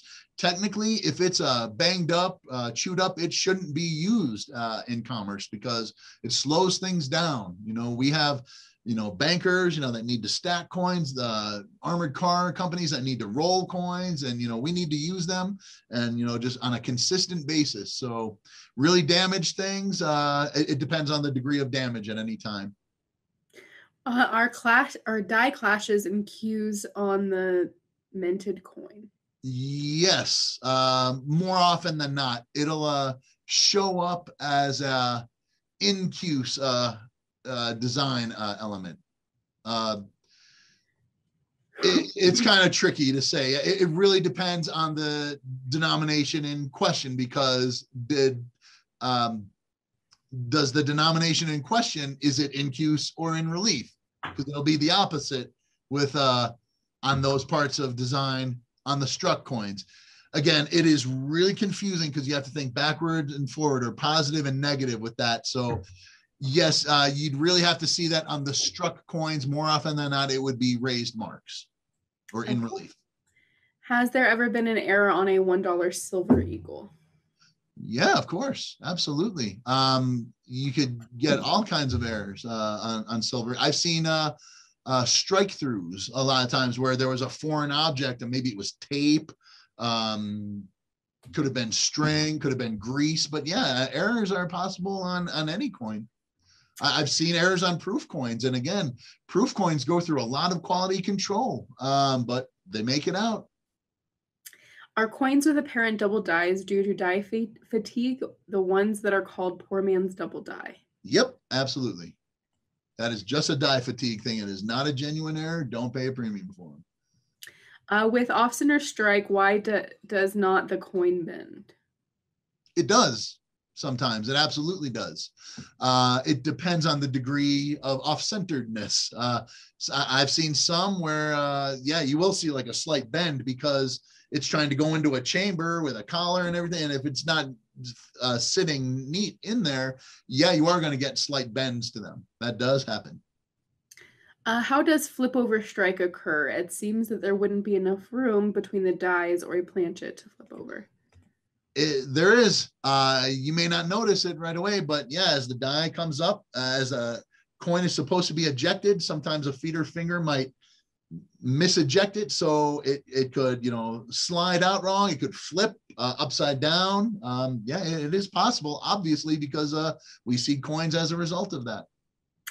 What known errors would be impossible to occur without human help? What known errors would be would not be possible without human help. I think you've mentioned I that. think I just showed a couple that Yeah. looked like there had to be some intervention, unless you think 3 specially polished proof dime planchets can make their way into the coining chamber where Ike dollars were supposed to be made, where and proofs, again, by the way, where there's a lot of quality control. Yeah, I think there might have been a little bit of intervention. All right. Has there ever been a double brokerage? Double brokerage? You can get, well, in the sense where multiple planchets get fed in, and that's how you get those clusters. So yes, you could have it where a coin that gets struck by a coin where it's a brockage doesn't get fully ejected out of the press and gets another strike. So you could have multiple brockaged pieces. Absolutely. Yeah, the errors I mentioned a lot of times were the basic ways, but you can have multiples of those. You can have compounded errors, so to speak. Can you talk about a vice job? That's the last one. Vice jobs. I'll actually show a picture of a vice job in a little while. I'll try to remember that when I get to there. But yeah, vice job is a deceptive way of mimicking a double struck coin, and I'll explain about those when we get there. So okay, so we'll talk about. All right, thanks, Logan. Yeah, we'll get to die varieties now. Again, I mentioned before toward the beginning of this presentation, an error is usually something that's a one-off. Varieties are usually repeated. Cherry picking is the art of looking for these kind of coins amongst normal coins. Cherry picking can also be what some really savvy collectors and dealers do, where they look for undergraded pieces in out on dealer stocks, and those could be raw or in slabs. It's just you may know grading better than a dealer does, and that is purely possible. And you might notice a coin that's being sold at a certain amount based on a grade that a dealer thought it was, but you might disagree with that and think, oh no, it's much nicer than that. So you may be able to buy it cheaper or cherry pick it. So with cherry picking, sometimes a lot of the excitement comes from competing designs, different design styles, like with the date, very popular in 1960. You see this in 1970 with some San Francisco cents, both business strikes and proofs. Happened in 1982. And a lot of times these happen as the result of coins not striking correctly or dies not lasting as long in service. So they do design modifications to help lengthen the life of dies in service. Sometimes you get designs where a circulation strike coin was struck with a die that was supposed to be used on proof coins, or vice versa. This happens a lot of times with the B reverse quarters from 1956 to 1964. You see this on Lincoln cents, what they call the wide AM reverses from 1998, 99, and 2000, for example. Some of these do go for a premium depending on which year and which denomination. Repunch dates, we said, happens before 1909, before we added them as a master design element, where they were punching dates in by hand to working dies, or sometimes into working hubs, and make working dies from that. And sometimes you get traces of a date underneath a regular date. The 1942 Mercury dimes, they do call this an overdate, but it's technically not a repunch. It's a design, it's a hubbing error. Again, because it was part of the overall design at that time. So it's almost like a double die error. It's not really a repunch date error with those 42/41 Mercury dimes. Misplaced dates, again, back when we were manually punching dates in, sometimes they might go a little bit lower or higher than intended, as is the case with this 1892 Morgan dollar right here, where the bottom part of a 9 can be seen in the curls of Ms. Liberty's hair. That's probably the strongest repunch date in the entire series of Morgan dollars, at least as far as I know with Morgans. You get sometimes different mint mark sizes or styles. They may result in a premium, but not always. Some of the more common ones from 1979 and 1981 with proof sets. There are subtle differences between them, where there are more available of some than another. So there are premiums associated with what they call the Type 2 1981 Lincoln cent and Susan B. Anthony dollars. Like we said before, with repunch mint marks, a die sinker may not like the way they put one mint mark, so they'll redo it. But collectors, we love this because it could result in multiple punches of a mint mark. Sometimes it's not just one or two, you may get 3 or 4. I've seen some cases on war nickels where you might see 5 repunches on a mint mark. Over mint marks are the result of a die that was a working die that was punched for one mint, but wound up having to be resurfaced, a different mint mark put on it for use at another mint. Doesn't happen very often. Maybe they had a surplus of dies at the Denver mint, but San Francisco needed more, so they kind of try to get that D off of there and punch an S over it. So that's why we get those O over S's or D's over S coins for some denominations. Here's some other mint mark varieties where you may have a regular mint mark punched over a horizontal one, or a large style punched over a small one, or in the case of I believe that's a 1968 proof half dollar where the mint mark was upside down. Hub doubling, this is what we call our die or hub doubled coins. Of course, the most popular example of die or hub doubling was the 1955 Lincoln cent obverse on some some examples. Those of you familiar with the VAM4 1888 O New Orleans Morgan dollar.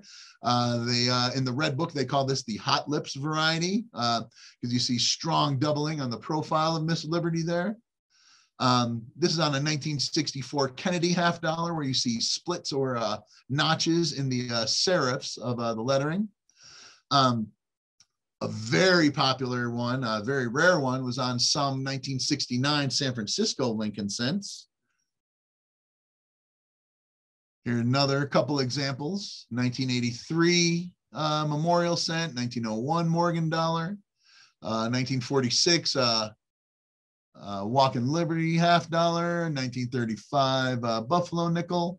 Sometimes it's more pronounced than on others, but the big thing I want you to take away from this is know your difference between true die doubling and machine doubling.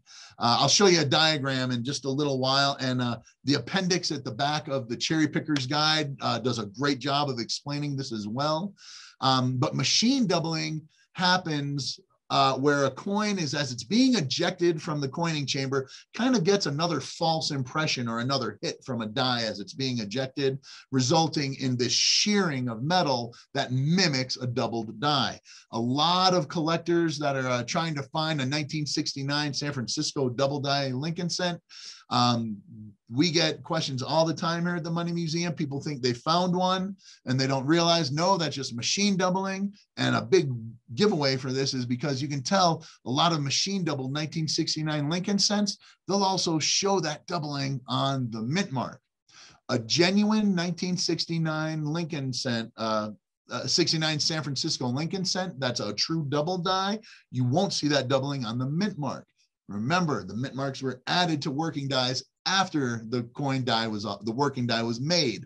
So there is no doubling on the mint mark of a 69 San Francisco Lincoln cent. So here's a really good example that I could show you that illustrates the difference between true die doubling and machine doubling. You will see notches and splits on the true letters and numbers and other devices of a real double die coin. But machine doubling, sometimes people will call it shelf doubling because it kind of looks like a shelf a little bit. It's kind of the metal just being flattened out, and the actual device will look slightly smaller. So if you look right up here, here's an example on a 1972 double die Lincoln cent where you see those true splits between each impression. But on this one, you see kind of awkward kind of shelf doubling or that machine shearing. You see it on the inside right there too. So here's another good example, and these are available online if you just do like a Google search of machine doubling or shelf doubling. True die doubling has these clean notches and lines in between the elements that are there. Machine doubling, you see irregular shearing on the devices. Sometimes with proof coins, you get flat field doubling. Remember, proof coins are struck more than once. So you might get one impression, and then either the die or the coin itself is rotated in the chamber, and it'll flatten the parts of the elements of the first strike as it's putting that second strike on there. There's a little bit of a premium associated with flat field doubling on proofs, but really depends on the degree of doubling. On coins that were designed by James Longacre, designer in the 1800s, we get what's called Longacre doubling. You'll see this on typically on Indian head cents a lot of times. It's not true die doubling. You'll get die fatigue, which is like with the 1955 poor man's double die. You see that on the word cents here on this Jefferson nickel, and then right here on a Washington quarter. Not true die doubling, especially if you see it on both sides. Real true doubling is going to be usually to one side or the other, or up and down, but not usually both. So a couple of things before we wrap up. Sorry, we're going over time a little bit. In order for grading coins, you want to use a power, and usually a triplet loop. You'll want to use 5 to 10 power magnification, but when you're trying to find die varieties, a lot of times people will use 10 to 20 power. And if you're going to hunt down die varieties, remember, you're buying the entire coin. If you're so lucky to find some really dramatic die varieties out there, you have to think, well, how many collectors missed this? Did any other collectors really miss this? Or did they notice it and just forget about it because there's horrible scratches on it? So understand you're buying the entire coin. So make sure the entire coin looks right. I mean, if it's a really crazy, super rare die variety, yeah, of course, buy the thing, even if it's damaged. But if it's a pretty commonplace die variety, like a simple repunch of a mint mark, maybe they only go for $20 or $30, like say a 1969 Denver dime with a strong repunch mint mark. If it's got damage on it, I'd probably let it go, because you're never going to get a lot of a premium for it if it's already damaged, and there's other undamaged ones already available in the marketplace. If you're going to go cherry picking at tables, please be respectful of a dealer's time. They are there to make money. They are there to sell coins. And if someone just takes a ton of time at their table, just kicking tires, so to say, or just looking through coins, and they're like, well, I didn't find any die variety, so I'm not going to buy anything. And you spend a couple hours at a dealer's table doing that, that could have been time where someone else could have been sitting there also looking through to try and buy other coins. So be respectful of a dealer's time. Keep that in mind. This is their job. If you notice a die variety on a coin that's already expensive, it's not going to go for a lot more money. So I don't look for die varieties on gold coins, because all the money's already in the gold already. A double die reverse, it might add, I don't know, $10 to the overall price of a coin, but if it's already several $100s, who cares? And like I said before, an error on a key date coin usually lowers the value of that coin. It doesn't act as a multiplier. I had someone not too long ago asking me about a 1955 double die that they had that was struck off center.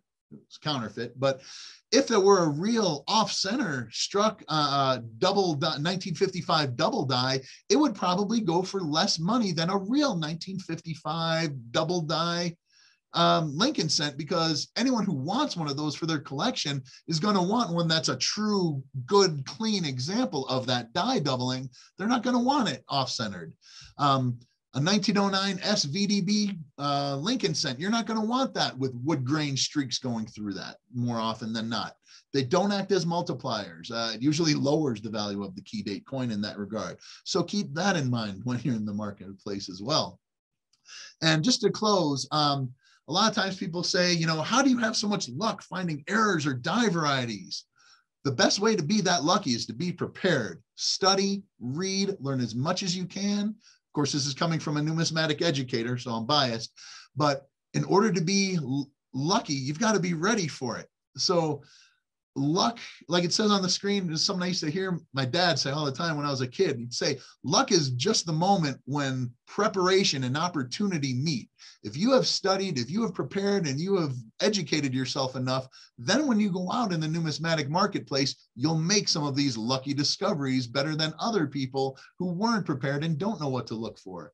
So, folks, hopefully you learned something about the modern minting process today that you'll take with you. Hopefully you learned something about error coins as well and cherry picking. You can always email me anytime here at the Money Museum, sam@money.org, that'll work, or education@money.org. I'll see emails that way.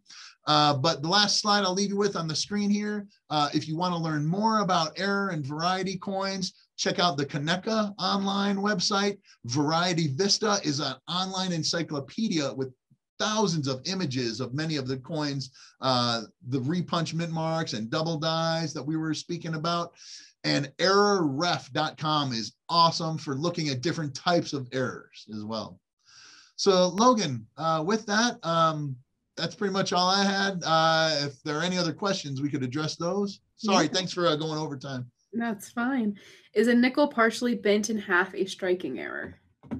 If it happened at the mint, sure. And if you could prove that it happened at the mint, sure. But more often than not, most people are going to look at it and say it's PMD or post-mint damage. It's with error coins, it's really a case-by-case basis. You couldn't say without the coin in hand. All right, and that's the last question. The rest is just thanking you for a great presentation. Thank you all. Appreciate it. Yeah, thank you everyone for joining us. Please tune in for the rest of this week. We have more summer seminar presentations coming. We have another one later on today as well. We thank you for joining us, and we thank our partner Graysheet for helping us with this as well. And I hope to see you all soon. Thanks. Thanks, everyone.